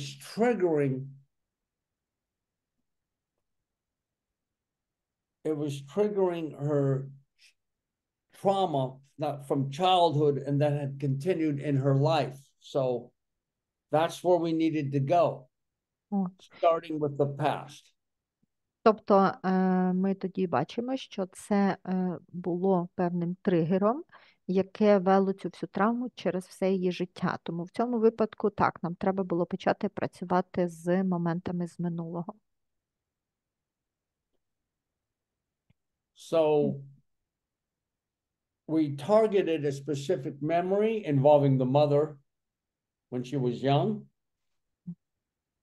Тоді ми взяли за мішень оці специфічні спогади, спогади з її дитинства. Також вони включали ще її маму. But as you saw, the critical voices started to get evoked. So then we had to work with her inner critical voice part. От, і тоді, як ви бачили на відео, у цієї жінки почали з'являтися ці критикуючі голоси її мами. І тоді нам довелося ще і працювати з цією частиною, ще з частиною її мами.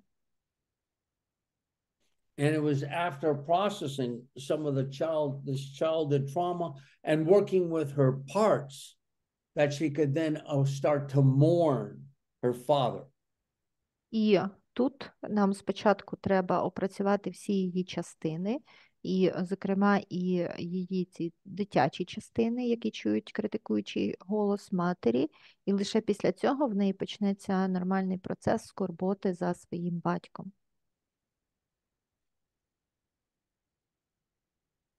Мгм. Okay. Thank you. So the next question. So we have a lot of questions about the April course, but is it a question to you or to Volodymyr probably?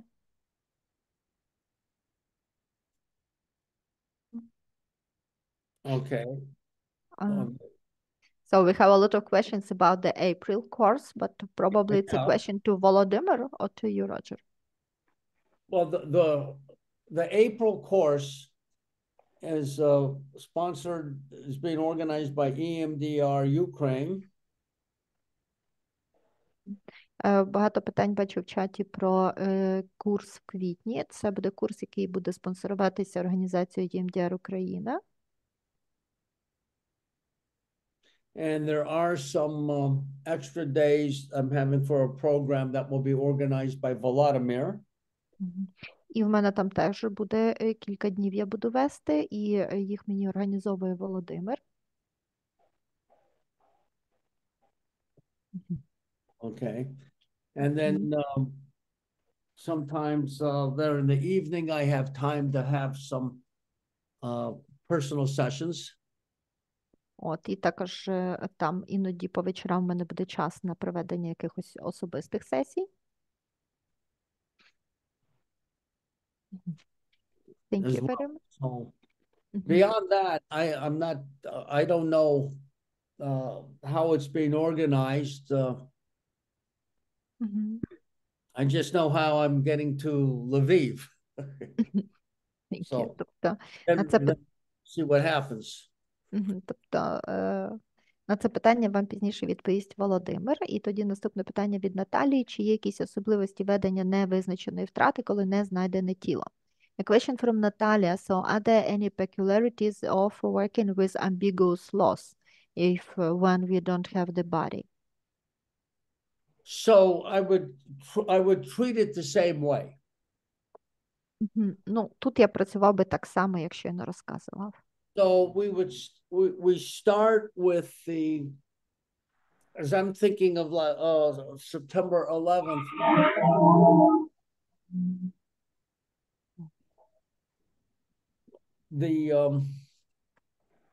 Starting with getting the news that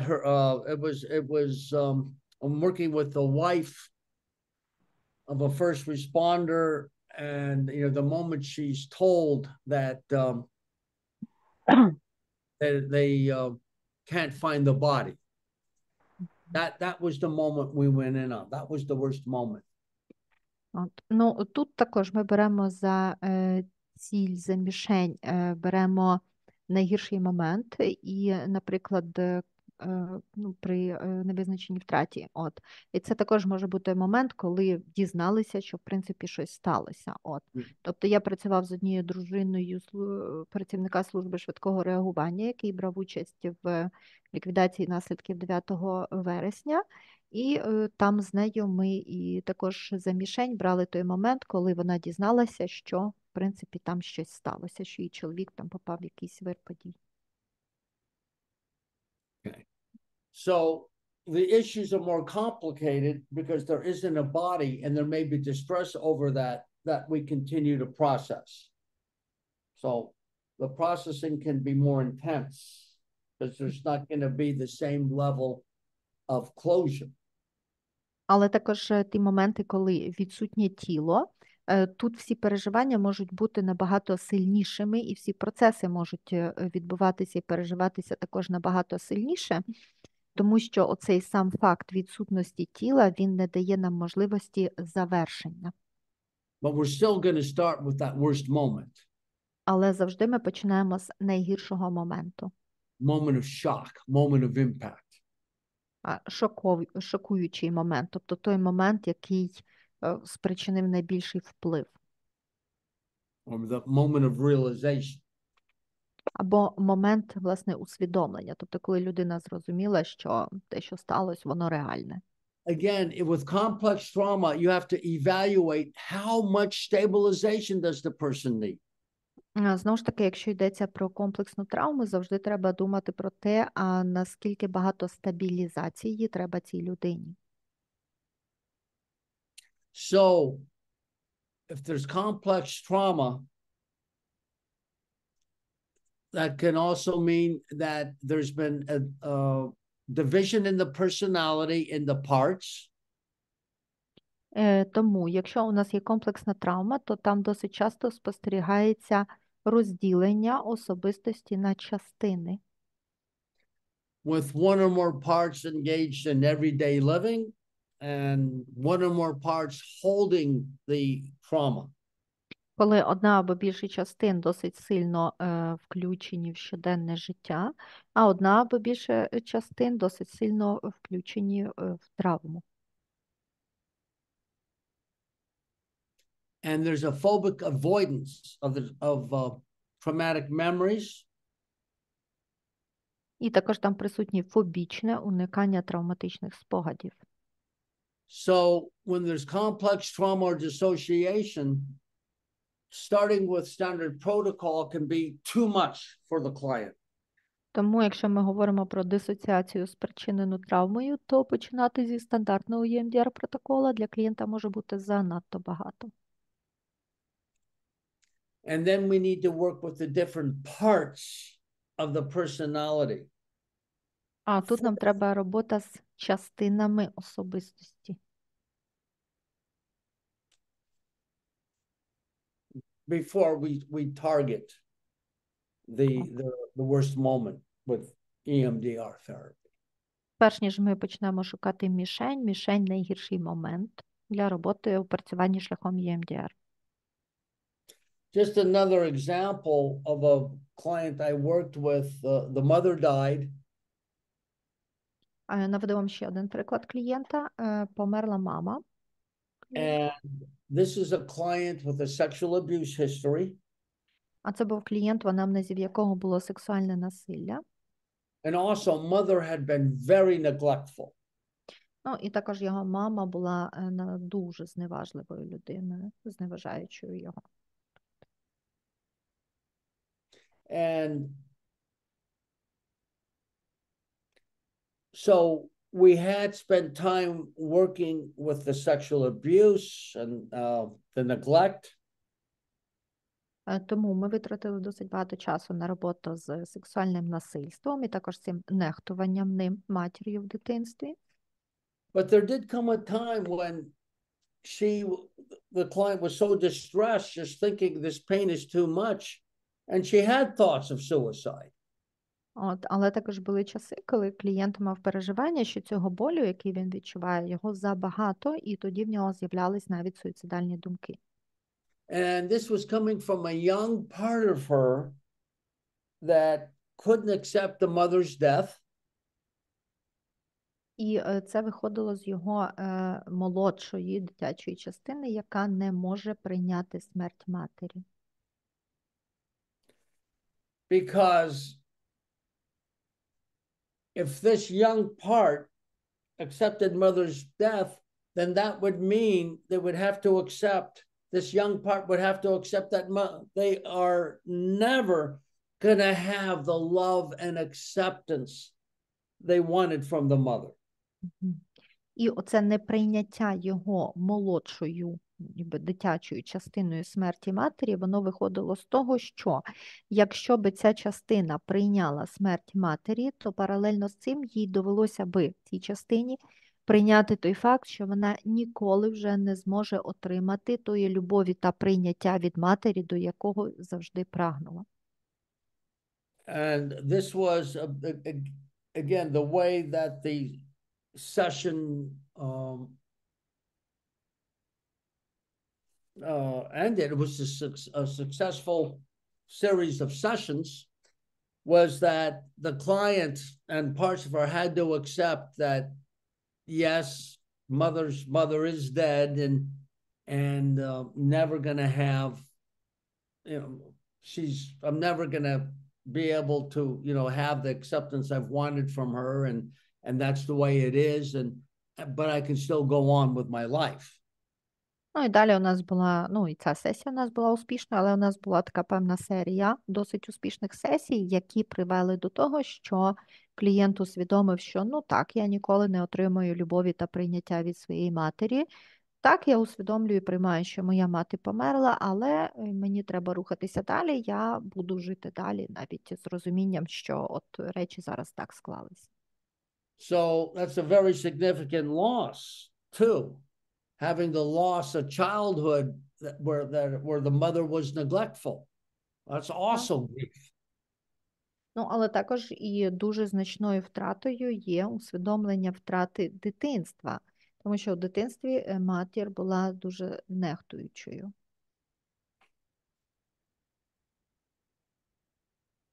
So, Thank you very much. yeah. Okay, we have some comments for you. Mm-hmm. A comment from Julia that thank you very much. It was very valuable meeting, and because I used to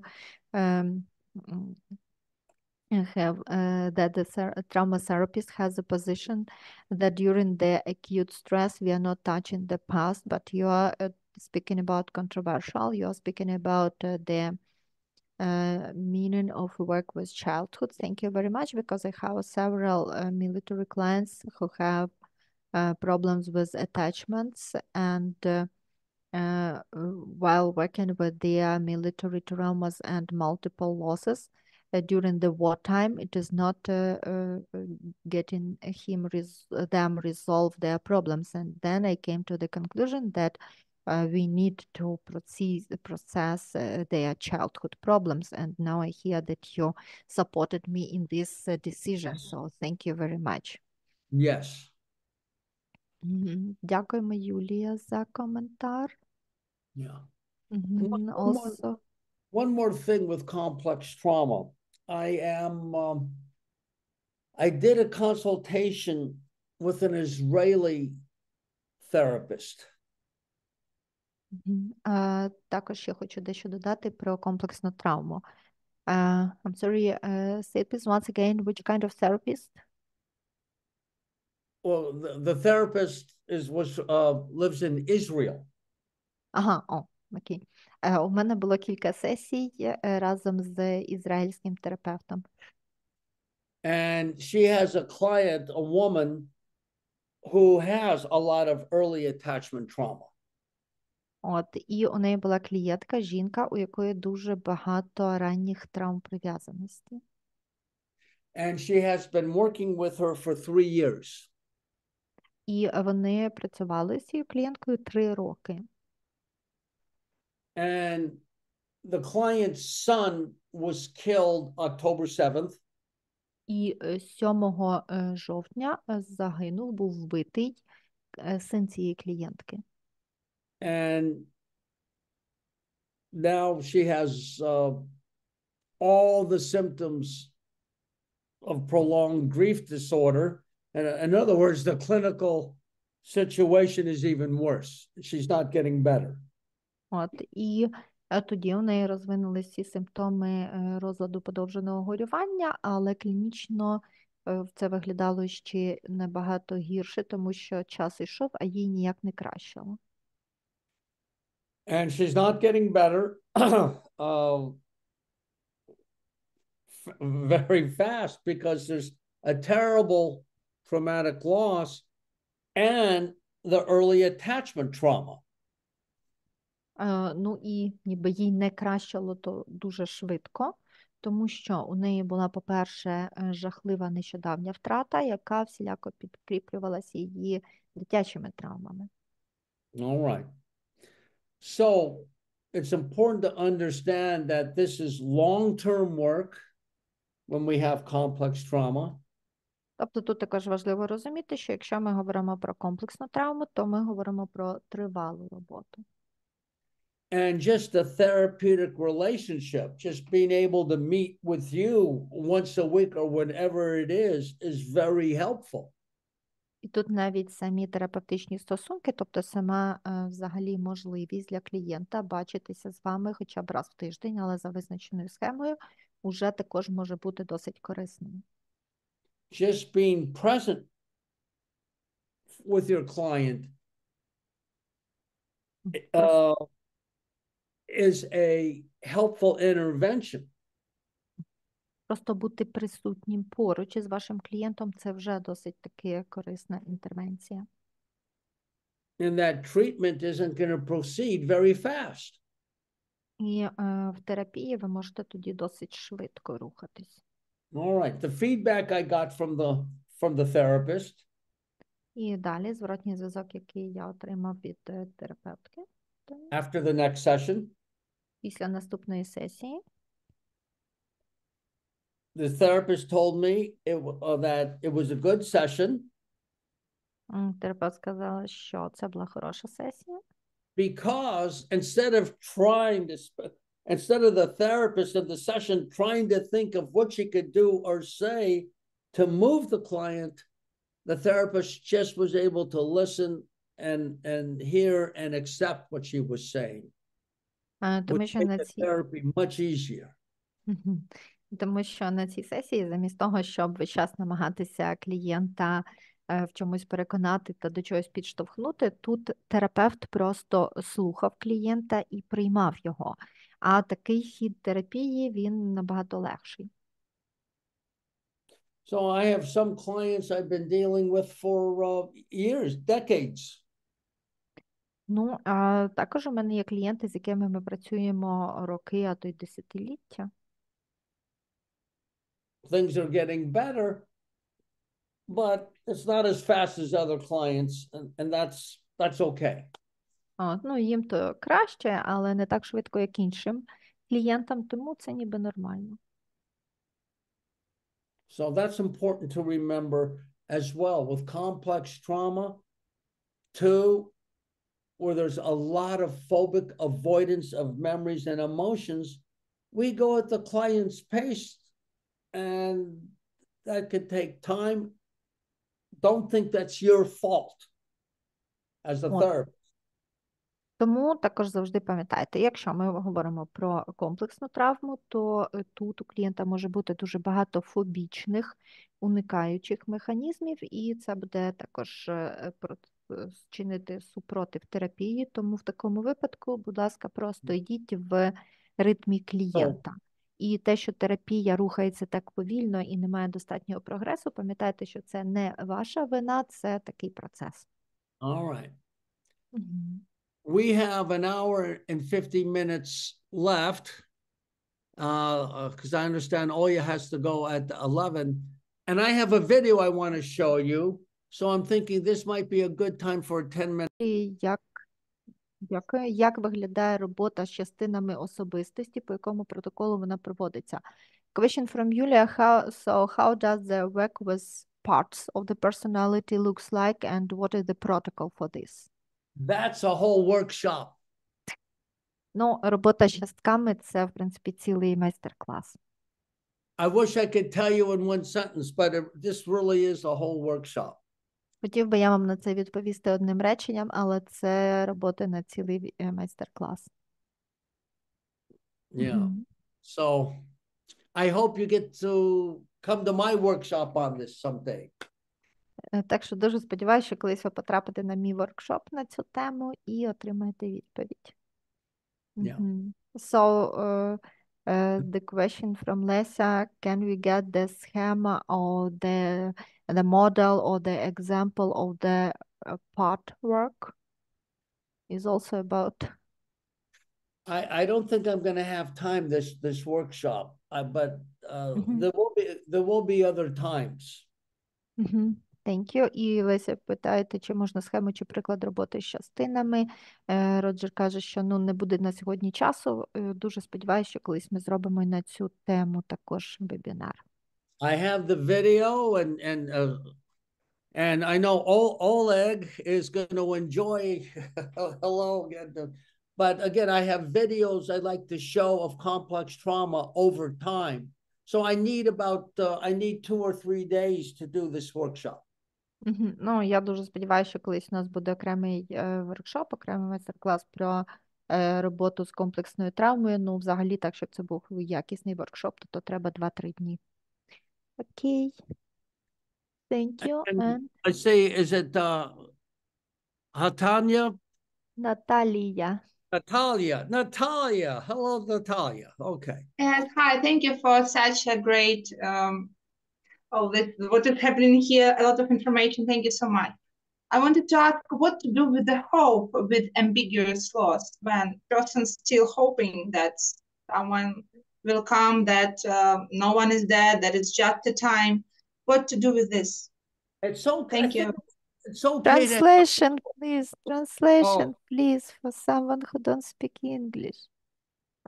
Наталя питає, що робити з надією? Надією, коли люди переживають невизначену втрату. Тобто тіла немає, нічого не відомо, але люди все ще мають надію, що от прийде день і все вирішиться. Що робити з цією надією? it's okay to have hope if it's reasonable. Ну, це добре, це нормально мати надію, якщо ця надія на чомусь основується. Now, if an airplane goes down in the ocean and goes deep and sinks deep and there's no body, then I think we have to help a person understand that probably there's death. Ну, наприклад, якщо самоліт падає в море, впав в море і впав в море на глибоку глибину, і там не знайдене тіло, ну то тут в цьому випадку, мабуть, все ж таки краще допомогти людині прийняти факт смерті. When someone's been kidnapped А якщо когось викрали, and you don't know what happened, ви не знаєте, що сталося. there can be some hope Тут може бути якась надія. that they're okay. І це нормально, це Surviving. добре. So there's the difference in the circumstances here. Тобто тут є різні обставини, які супроводжують. September 11th, there were many people who did not have a body to bury. І після події 11 вересня досить багато людей не мали тіл, щоб поховати. And people wonder, well, maybe that's because they survived, they lost their memory, and they're wandering around New York. І багато людей, ну, так розмірковували про це, а може немає тіла, бо людина вижила, можливо, людина там втратила пам'ять і десь блукає вулицями Нью-Йорка. Under those circumstances, I think we have to help the person be a little more realistic. Ну, але в певних обставинах, я думаю, що нам треба допомогти людині бути більш реалістичною в своїх поглядах. Yes. So,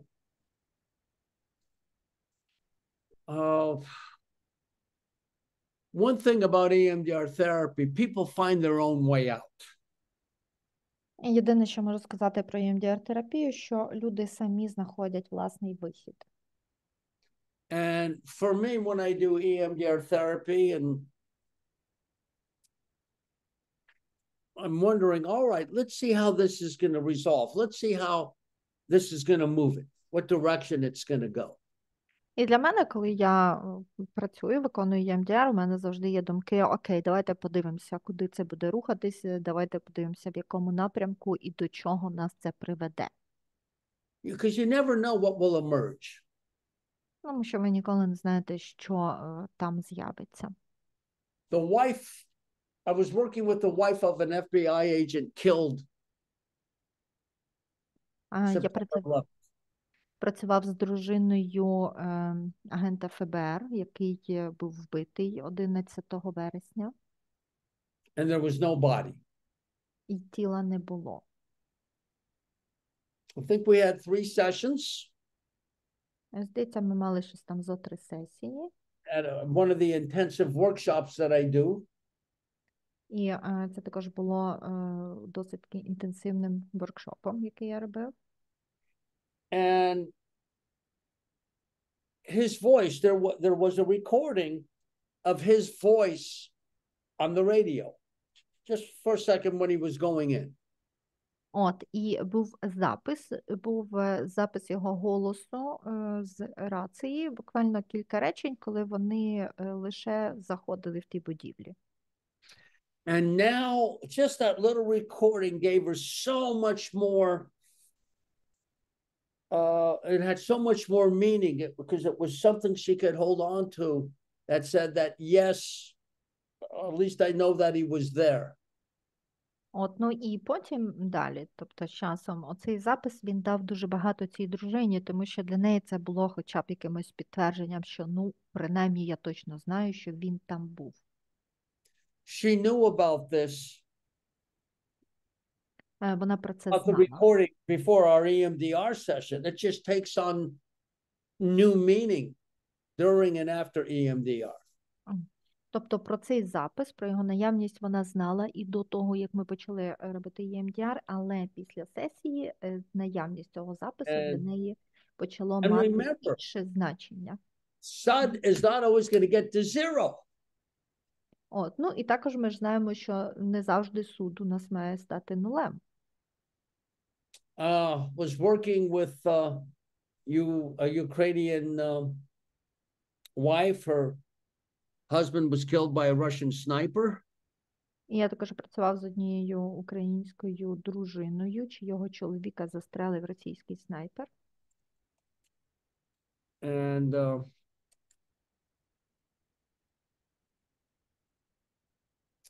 the SUD got down to a 3. От, у неї суд знизився до 3. And I continued to work with it. І я продовжував роботу з цим. But it wouldn't go lower. Але нижче суд не опускався. Because she knew that the future would be painful. Тому що вона розуміла, що майбутнє буде болючим. Go with that. Go with that. От, ну, And просто then побудьте з цим, she побудьте з said, цим. okay, so what it was, she said, now it's a 3, but it's a 1 plus 1 plus 1. І в якийсь момент вона сказала, що, ну, окей, це 3, але ці 3 – це є 1 плюс 1 плюс 1. And to me, that means that it's still a 3, but I can live with this. It's a more kind, a more gentle 3, but it's still a 3. От. Але для мене це було ознакою того, що хоча суд в неї 3, але ці 3 зараз для неї це такі якісь м'якші, ніжніші 3. So we're not going to take away appropriate emotion. Тому треба не відкидати і певні відповідні емоції. I'd like to show you this video now, as I think it would be helpful for you. Зараз хочу показати вам відео. Мені здається, воно буде корисним. It's a father and his son was murdered. Це відео про батька, чиєго сина вбили. And maybe it's about 4 or 5 months later. І це відео це десь 4-5 місяців після події. And he has this image of his son getting stabbed that we spent time working on. І коли ми з ним працювали, от весь час у нього був цей образ сина в певний момент. Цей образ застряв в нього в голові. And also this lack of connection. І також у них було відчуття недостачі зв'язку між ними. He was looking for a sign. Він шукав якогось знака. And one day he came home he was out and he came home and there was a light in his son's room that was on. І одного разу, коли цей батько прийшов додому, він побачив, що в кімнаті сина горить світло. And it's a sign from his son. І він зрозумів, що це знак від сина. But then he also found out that this light would turn on. If the power goes off and the power comes on, the light comes on. Мгм. Ну, але потім він зрозумів, що це світло в кімнаті, воно ніби з'являється і зникає з тим, як в цілому в будинку включають чи виключають світло. So I'm going to find this video. Give me 1 second here. Мгм. Добре, тоді зараз я пошукаю це відео. When there's a lot of raw felt emotion. And if we've processed a lot of the traumatic material, then adaptive information is able to link in. And with grief, this often takes the form of meaningful memories and meaningful moments that are heartfelt. Мгм. От, і хочу ще додати, що тут може виникати дуже багато оголених емоцій, і якщо ми проводимо опрацювання травматичного моменту, тоді адаптивна інформація, вона може приєднуватися, доєднуватися до цього. А якщо ми говоримо про процеси горювання, то тут зазвичай ця адаптивна інформація, вона проявляється у формі певних значимих, добрих спогадів, щиросердних спогадів про померлого. So, if we've processed enough of that raw felt emotion, І так, якщо ми достатньо опрацюємо цих оголених емоцій, and a person seems stuck, I will ask to think of the loved one. але нам здається, що людина застрягла в якомусь місці, тоді я прошу людину подумати про своїх рідних. Thinking that maybe those positive memories and images that are heartfelt will emerge. І тоді, можливо, в процесі такого думання про своїх рідних можуть виникнути оці щирі, щиросердні, добрі емоції та спогади. So the adaptive information processing model predicts that as we process the negative material, adaptive information can link in. Тому ця модель адаптивної обробки інформації, вона має на увазі, що під час того, що як ми опрацьовуємо негативний матеріал, до цього може приєднатися позитивний адаптований матеріал. So he's really feeling distress over the lack of connection. І так, цей чоловік, він дійсно відчуває величезний стрес, тому що він відчуває недостачу зв'язку. And I'm thinking if we have him thinking of his son, then the meaningful memories will emerge. Але потім, Before, in earlier sessions, it will happen now too. але далі я його прошу подумати про сина, і у нього тоді виникають ці щирі, добрі спогади. Так було на попередній сесії, в принципі, так само буде і на цій сесії далі. So,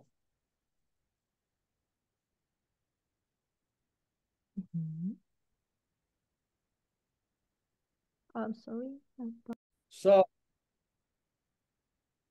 So he got the Solomon promise.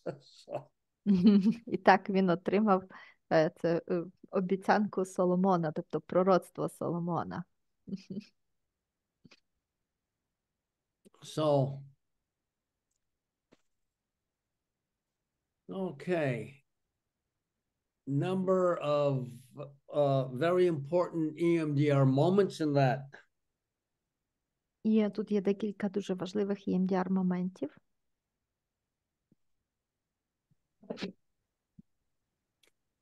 So, again, it illustrated that cognitive interweave that we can use with intense pain. Так, знову ж таки, тут ви можете побачити, як ми використовуємо когнітивне вплетення, коли людина відчуває сильний біль.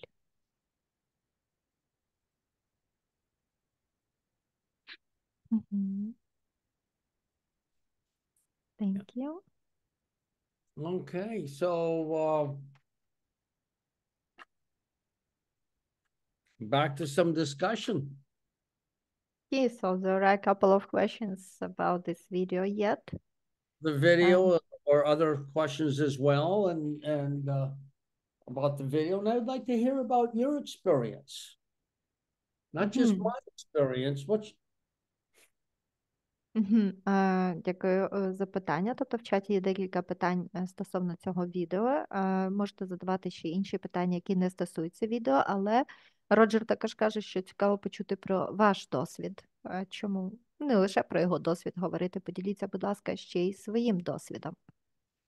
От тоді можете писати, а поки попитаємо про питання до відео. Okay, so while people are maybe texting more or waiting for raise the hand, so a few questions about this video. So a question from Інна. Питання від Інни, чи коректно говорити «я розумію», бо людина може сказати, як ти можеш це розуміти. So in this video for several times you are replying, I understand you. So is it really correct to reply like this? Because the person can also reply to you that how can you understand me?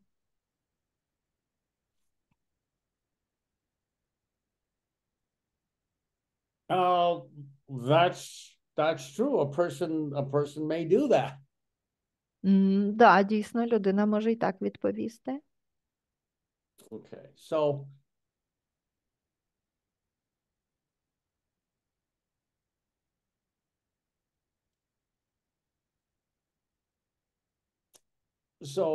if somebody challenged you on that, Тому what якщо would you хтось... say? Say this once again? Well, I'm just asking whoever asked that question, if somebody challenged you on that, what would you say?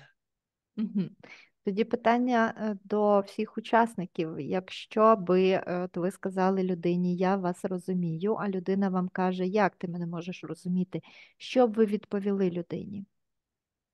Yeah, I usually say, I hear you. I understand what you're saying. Ну, я зазвичай кажу, я тебе чую, я розумію, що ти кажеш. I probably wouldn't get the challenge, but if somebody challenged you, then you should have a way to say something. Тобто, але якщо хтось вас ставить таке незручне положення, то треба знати, що відповісти. So we have several replies in chat. So Inna would say, I hear how bad you feel now. That's a good Also, one. from Lesa. Or I can only imagine how bad it may be for you. Інна, я чую, як тобі погано. Так, можна ще сказати, я можу лише уявити, наскільки тобі погано. Леся, я співчуваю. And from Lesa, I concern you. Or I've worked with many, many people in your situation who've really taught me a lot of what it's like and how I could help you. От ще можна сказати, я працював з дуже багатьма людьми, які перебували в такій же ситуації, в якій ти зараз, тому я дійсно знаю, як тобі допомогти. Юлія, ви щось хотіли сказати? Yeah, I did see a hand. Go. In such situations, especially with our warriors, when some people don't want to talk with me, especially if it's older than me people, more older, and they just at first sight look and say, no, girl, you're too young to understand me. In that case, I tell about my age, actually, because it's really more. And I tell a little about my private experience about my husband, few years in the war, and our loss, and he's a person who really close and near him, and fight with him, and I work with the people, and when people understand they are really have experience in this case, then they really take it. That's wonderful. Sorry for my bad English.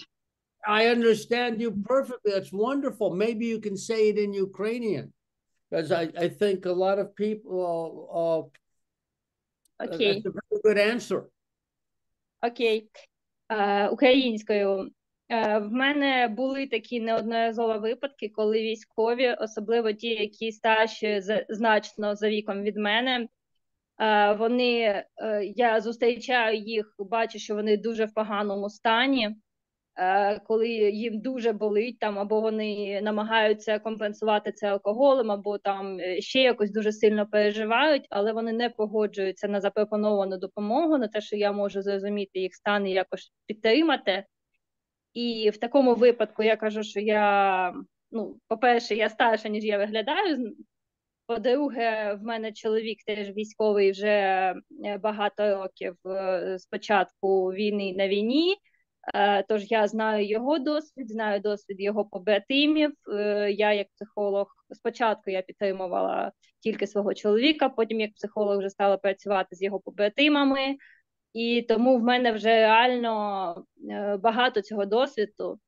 І тому навіть чоловік, якому там під 60 років, але який провів на війні там 2 останніх роки, він реально приймає мою допомогу, тому що, нехай там я на 20 років молодша, але в мене вже досвід за 10, за 9 років війни, тобто і досвід багатьох тих людей, які довго там перебувають. І тоді люди справді відчувають, що ти маєш багато чого спільного, вже пройшов, і приймають твою допомогу, і приймають те, що ти можеш розуміти, що ти можеш справді поспівчувати їм глибоко. Майже так, як це відчувають вони. І погоджуються тоді на те, щоб отримати допомогу і підтримку. Okay, thank you. Thank you.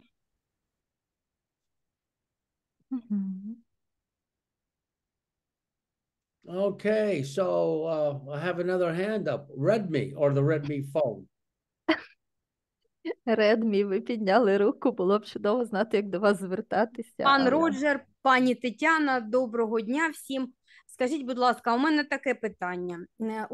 Якщо хлопці зникають, як безвісті зниклі, і, будемо казати, родичі не знають або не зовсім володіють інформацією по поводу цих хлопців, як краще близьким доводити цю інформацію? Це по-перше. А по-друге, чи маємо ми право сказати, що родичі на даному етапі не мають надію? Як правильно це зробити? Будемо казати, і який існує протокол? Дякую. Поясніть, будь ласка, трошки, що ви маєте на увазі, як правильно сказати, що родичі не мають надії. Я маю на увазі те, чи ми маємо право казати, що раз хлопець зник безвісті, то вони не мають надію. Не мають надіятися на те, що він повернеться живим. Не мають мати. Добре, дякую. Наскільки відомо, ми такого не маємо права казати. Жоден фахівець цього не має права казати. Бо ми того не знаємо. So the question is from Tatiana. So what about missing soldiers, soldiers who disappeared, and when we work with his relatives, and relatives also have no information about. So how can we, as psychologists, tell to those relatives about the information that the soldier is missing, and also how can we talk to the relatives, trying to explain them that he is missing and they should not have any hope to find him? And do we have a right to speak like this? Okay. Also, Yulia answered that we, as such kind of specialists as we are, we don't have a right to tell about it, so to tell about that soldier is missing. And also there was a reply that there are just certain specialists who have the right to speak about this issue. Yes. All right. So I'm glad there are specialists, because the death notification has to be handled very carefully. Перш за все, оце питання визначеності смерті, визначення, встановлення факту смерті, це таке питання, до якого треба ставитись дуже обережно. Because what the person who's giving the news, they're going to say something that will never be forgotten.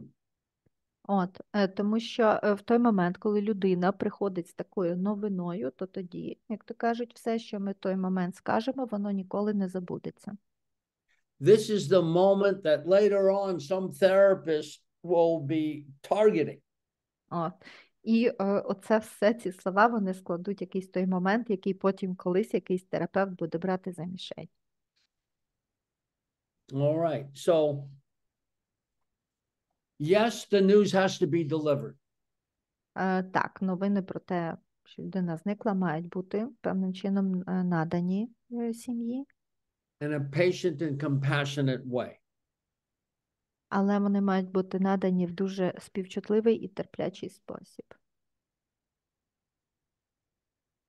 I think that was the gist of the question. Я трохи відповів на ваше питання, я правильно зрозумів, про що йдеться? Ну, так, трохи відповіли, але питання у мене трошки було інше.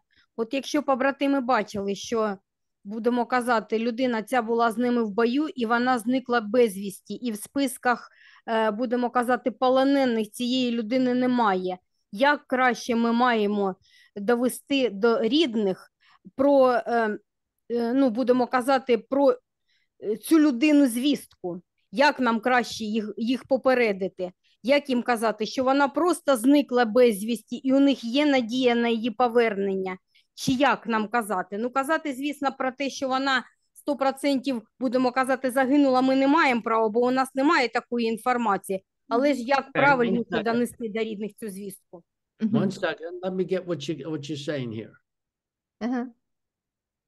So, okay, yes, partly you answered my question, but still I have had another point of my attention. So, what if a combat fellows were in a combat and they really thought that one of their combat fellows, he was in that fight together with them, but after the fight, that fellow just disappeared. So, how could we better deliver this news to their family? Because we cannot state that we cannot just say that your son just disappeared, so you can have some hope that he will came That's back. right. But also, we cannot state that for 100% he died in that fight because we don't have this information. So, how can we gently deliver this information to the family? I think just saying these circumstances like you did, that this is what happened, this is what we know, though that he wasn't seen afterwards, and though we don't know for sure, have a body that he probably was killed. Ну, ви можете, в принципі, отак, як є, так їм і сказати, просто ніби перелічити факти, які відомі, просто говорити фактами, що так, був бій, так, після цього бою ми його не маємо, але ми не можемо казати, що він загинув, тому що у нас немає тіла, ми не можемо стверджувати, що його вбили, тобто був бій, після бою він не вернувся. Now, in doing this, first of all, it is important to say something like he probably didn't make it, he probably did die. You know, don't say that he passed on. Be clear. Ну, і також будьте чіткими, і ви дійсно можете сказати щось, можливо, він не вижив, можливо, він помер. Але говоріть це чітко, тобто не кажіть, ну, можливо, він від нас пішов. Secondly, be prepared for many questions. Другий момент, будьте готові, що вам зададуть дуже багато питань. And you will have to very patiently and with compassion repeat what you know and what you don't know. От, і тому будьте готові, що вам треба буде дуже терпляче і багато раз повторювати те, що ви знаєте, і те, що ви не знаєте. And so it's helpful to these kind of death notifications that there's two of you. Тому чи зараз я вам трохи відповім на ваше питання про сповіщення про смерть? Так, дякую. Велике In an дякую. ideal situation, there's two people to make the notification. От, і, до речі, в ідеалі, якщо ви несете цю звістку про смерть, у вас має бути двоє, як мінімум. And the person you're talking to, if not then at some point, will want as much of the details as possible. От, тому що в цій ситуації людина, до якої ви говорите, може захотіти дізнатися якомога більше деталей, скільки лише можливо. And it is a complicating factor when you're saying that there's, we don't have a body and we may never have a body.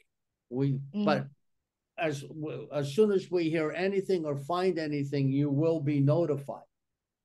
От, і це також дуже ускладнюючий фактор, коли ми кажемо людині, що тіла у нас немає, і ми, в принципі, не впевнені, що коли-небудь у нас тіло буде.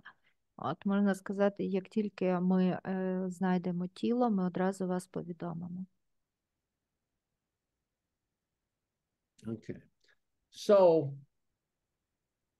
я перепрошую, зараз в українській армії, коли зникає людина безвісті, ставлять ТЦК відомо, командири, і ТЦК має спеціально навчених людей, вони не по одному ходять, вони сповіщають рідних. Тому це не психолог, це не повноваження психолога. Психолог працює з тими станами, які є у родини, але сповіщають тільки робітники ТЦК. Дякую. Дякуємо за уточнення. And sorry, I would like to interrupt and just to clarify that nowadays in Ukraine, when a person is missing, so his department is passing this information to local military centers of like I don't know how to say it correct now. Somebody local, a local specialist.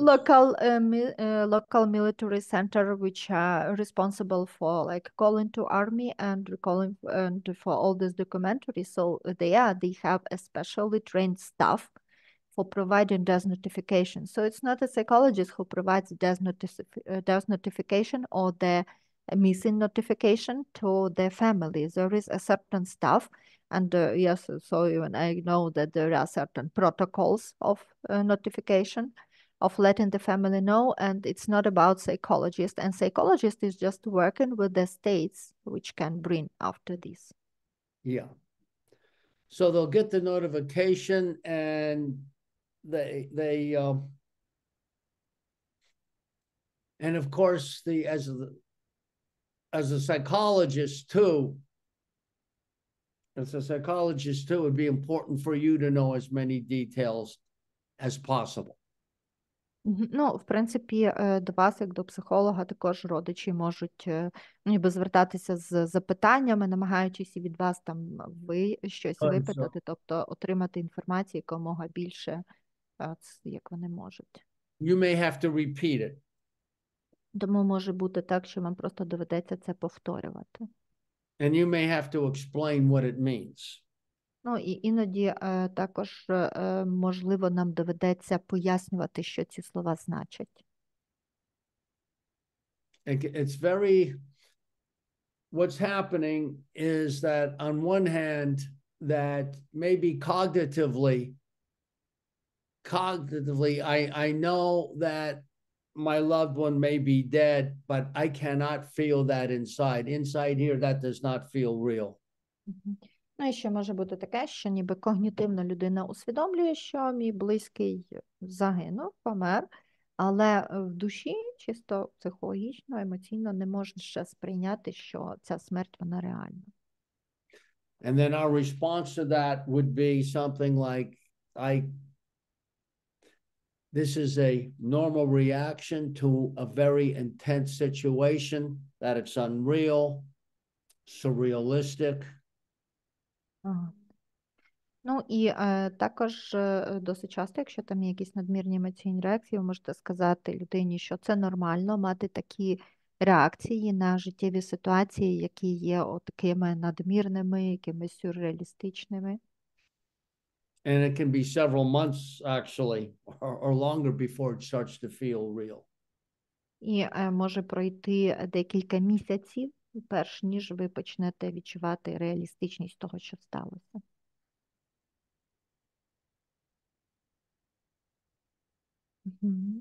So, Thank you. yeah. Okay, so to your question, what can we reply to a person who tells that you cannot understand me? Actually, we have a lot of replies, a lot of very interesting thoughts. Okay, but also we have a lot of questions. Так. So I can appreciate also that you are a psychologist, and I know that you have your own losses and your own trauma. І також я ще дуже розумію з вдячністю вас, як психологів, які працюють з людьми, незважаючи на те, що ви ж також майже всі маєте свої травми і свої втрати. And that you're doing very important work. І також думаю, що ви виконуєте дуже важливу роботу. Okay, so a question about that bit.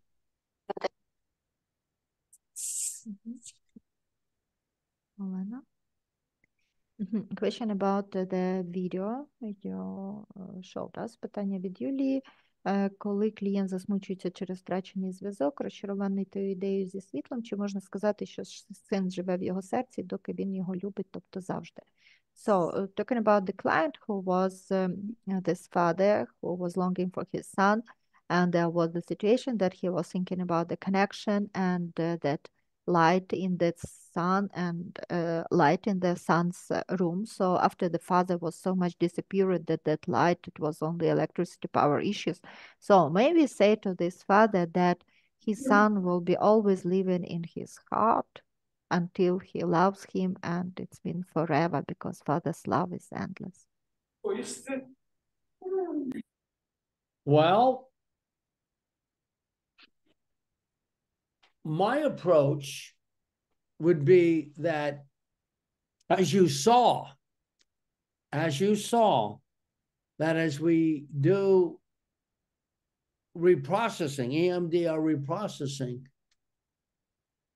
these memories and positive feelings emerge and are felt.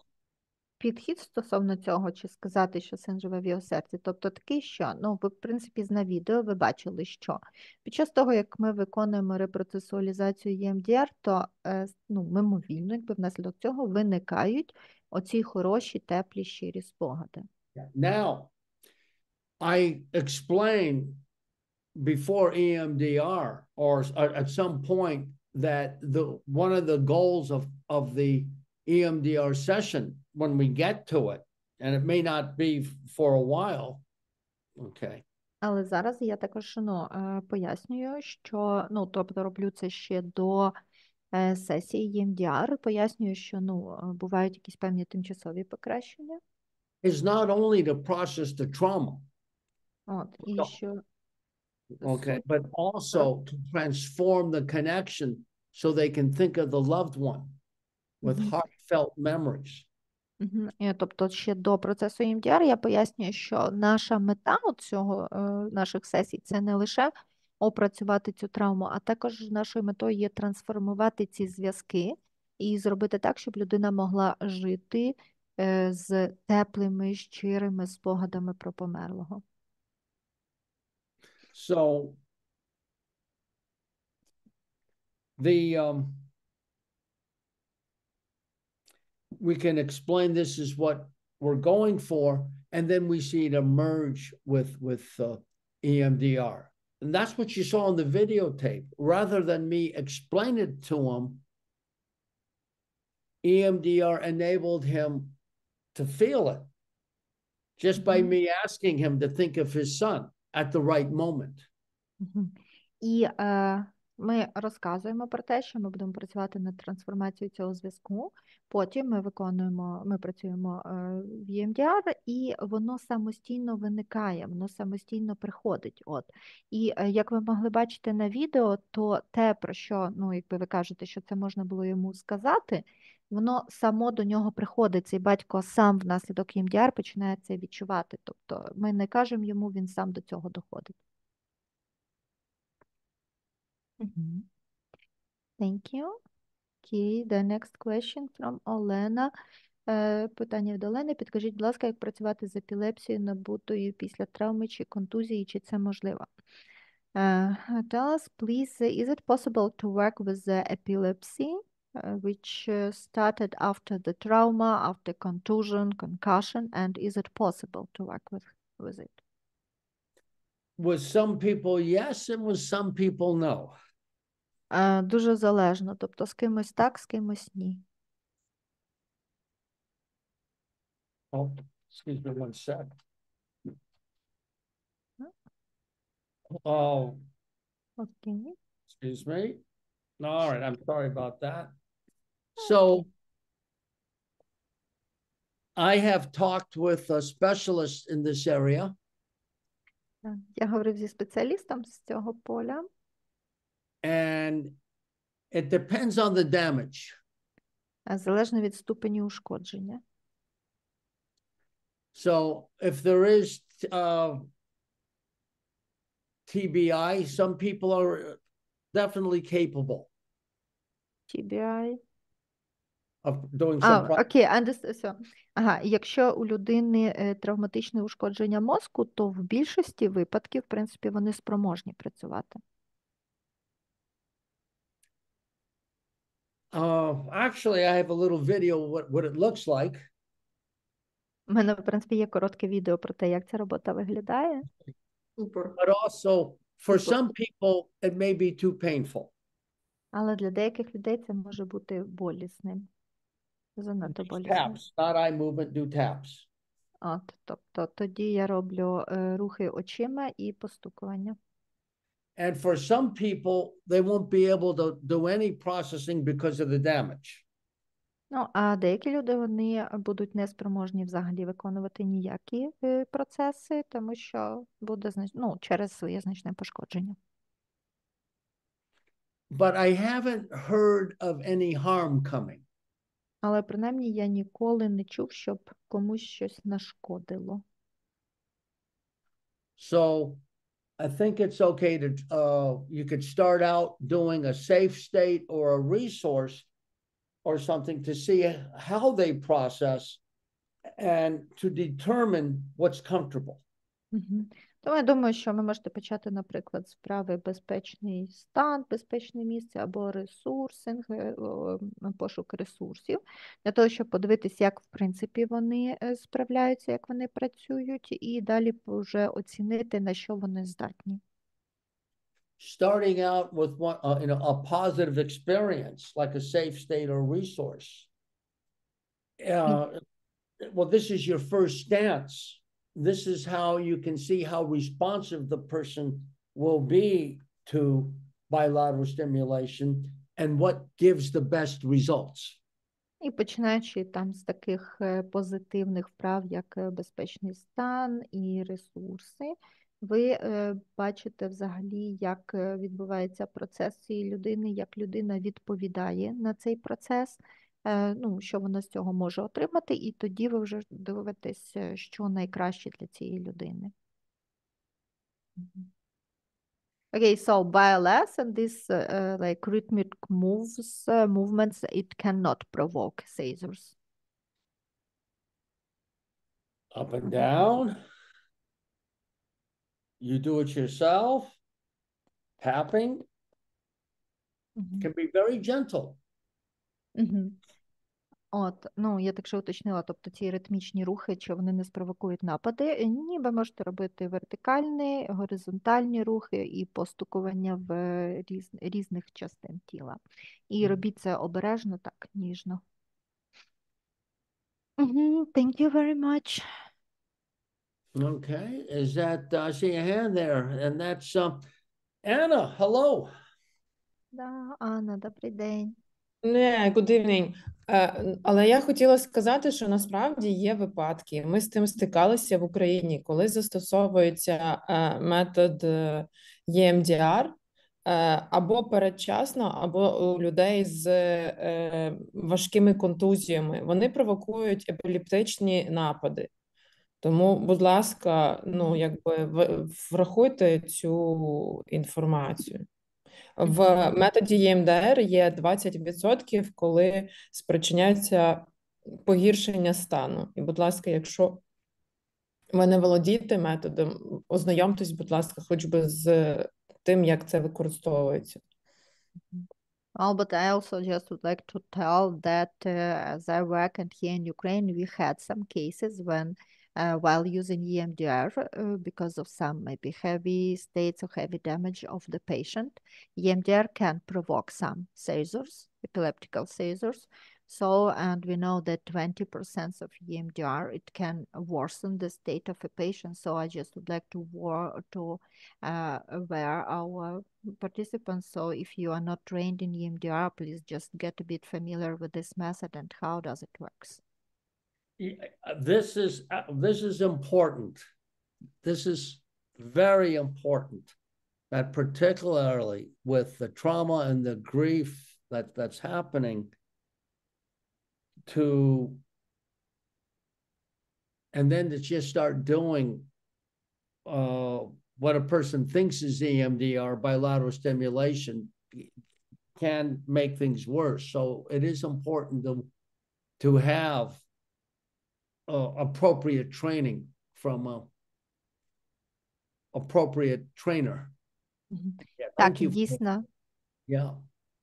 І дійсно це дуже правда, і прошу на це звернути увагу. Дуже дякуємо, Анна, за таке уточнення, тому що так, дійсно, EMDR – це досить специфічний метод, і так, можуть бути різні наслідки. І, будь ласка, якщо ви не володієте цим методом, то, бо дехто вважає, що білатеральна стимуляція – це і є вся суть EMDR. Але, будь ласка, якщо ви хочете використовувати EMDR, то так, вам треба мати хорошу підготовку і підготовку у хорошого тренера. And I would like to say it's important to have consultation, supervision. Ну, і також хочу ще сказати, що дуже важливо мати також власні консультації, мати супервізії. And the good news is that in Ukraine, there's a very high level of EMDR expertise and experience with supervisors. Але хочу вам сказати, що для вас є хороші новини, що в Україні EMDR знаходиться на досить високому рівні. Тут дуже багато маєте EMDR-експертів, EMDR-супервізорів. Yeah.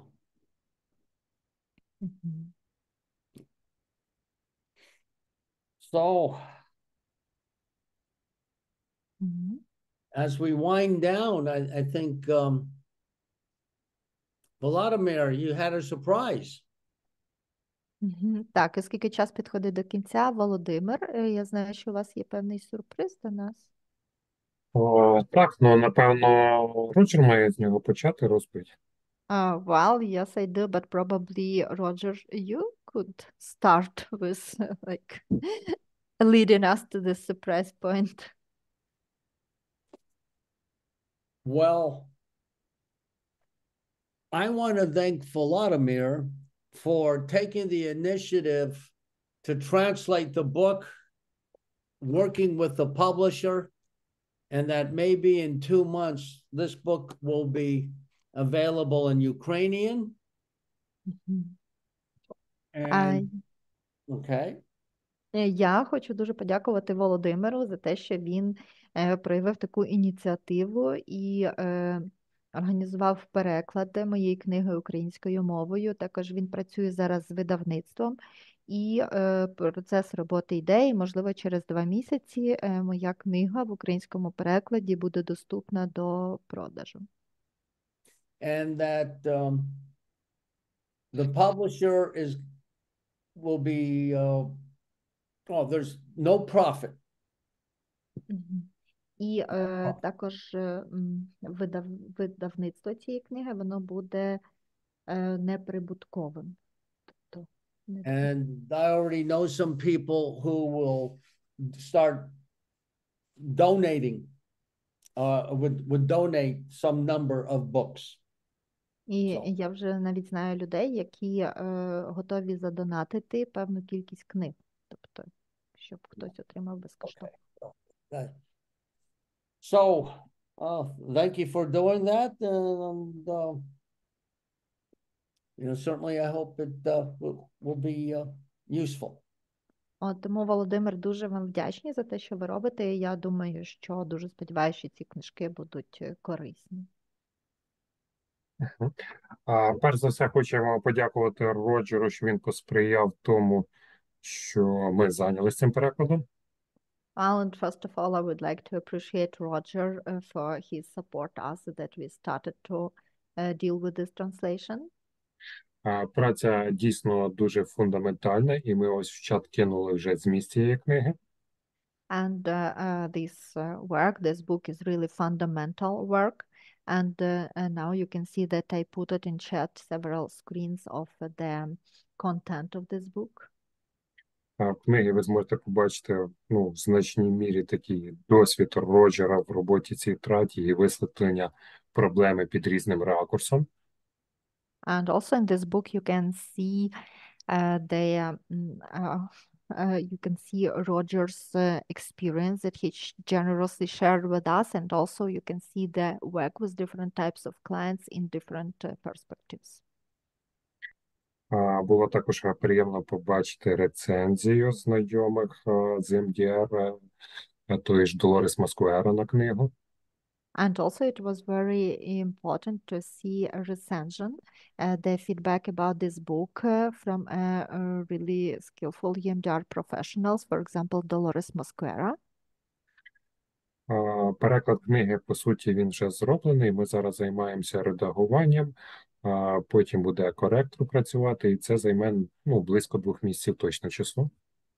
So the translation of this book itself is done yet, and now this book is under the editing and correcting process, and these 2 processes and also then publishing, so it would take about 2 months yet. Враховуючи актуальність теми, ми намагаємося зробити це чим пошвидше. And also like taking into consideration that this topic is really actual now, so we are trying to do it as soon as possible. І навіть, крім того, що швидше, намагаємося, щоб максимально коректно було відображено вся термінологія, всі назви. And also, even though we would like to do it as soon as possible, but we also are working hard just to make all the definitions, all the terminology, all the labels be in a correct and appropriate way.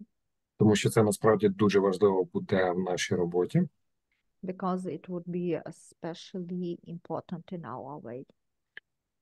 Ми одразу, коли завершимо це все і будемо запускати книгу в друк, зробимо знову оголошення на наших сторінках, щоб можна було зробити перед замовленням. And after we will finish the project, the process of editing and publishing Roger's book, we will also make an announcement on our Facebook page, so you will be able to pre-order it. І враховуючи те, що вдалося домовитися з видавцями, які мали право на цю книгу, на безкоштовне надання нам для друку, вартість книги буде значно дешевшою, чим вона є за кордоном. And also because we have a deal with the publisher that they can give us the possibility to print it for free, so the cost of this book would be much more less than it costs abroad. Ну і, звісно ж, окрема подяка Роджеру за підтримку, яку він здійснює і в перекладі книги, і в редагуванні. And also, we express a big gratitude to you, Roger, personally for your support and your collaboration in editing and translating this book. Так що EMDR-спільнота посилиться фундаментальною працею по роботі з втратою за допомогою EMDR-підходу. So our EMDR society will be also empowered with a really fundamental and meaningful book about using EMDR in a work with trauma. Роджер. Yeah. And when I come in October, I'm coming in April, again in October, maybe we could have a party and a book signing.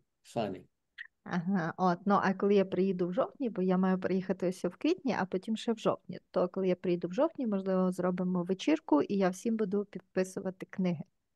So I'm coming back again October. Тому що в жовтні я знову до вас приїду. Супер. Really good news. Thank you. Okay.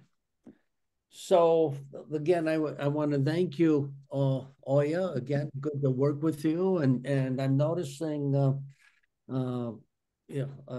well, glad we have a good audience, and I recognize some of my friends, and people been to other workshops, and again, you are doing such important work, and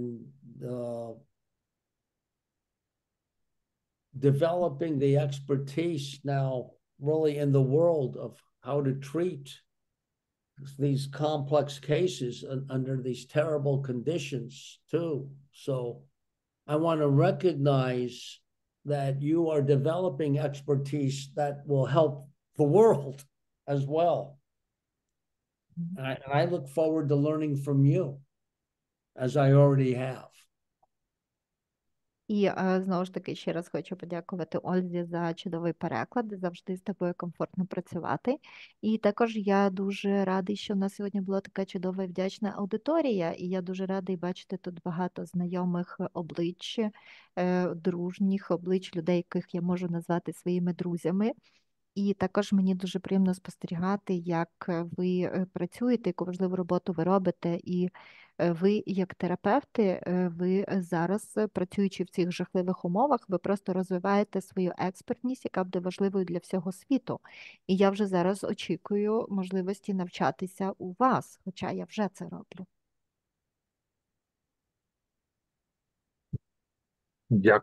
Дякуємо Роджеру знову за те, що Роджер так щедро ділиться з нами інформацією, так тепло і стабільно, постійно підтримує Україну.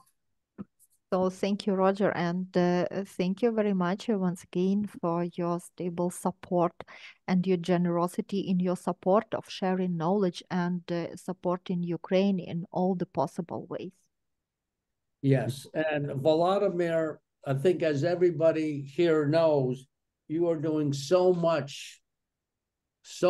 to organize, contribute these kind of workshops.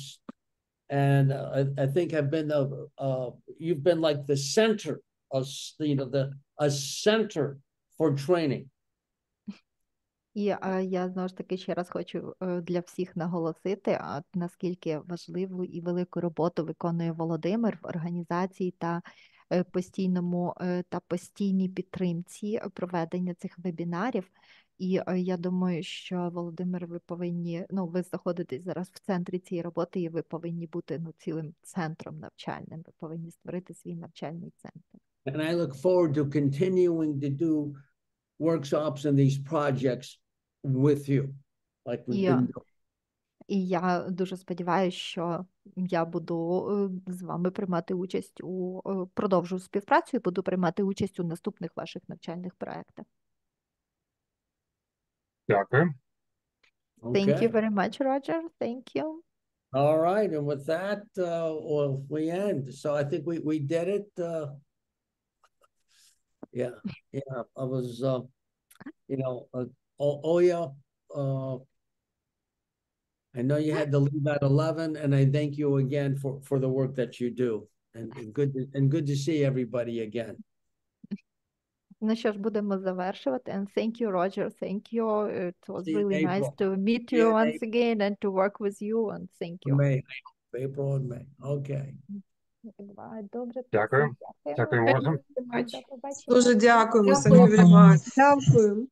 Good luck, enjoy. Love, love, love. Thank you very much.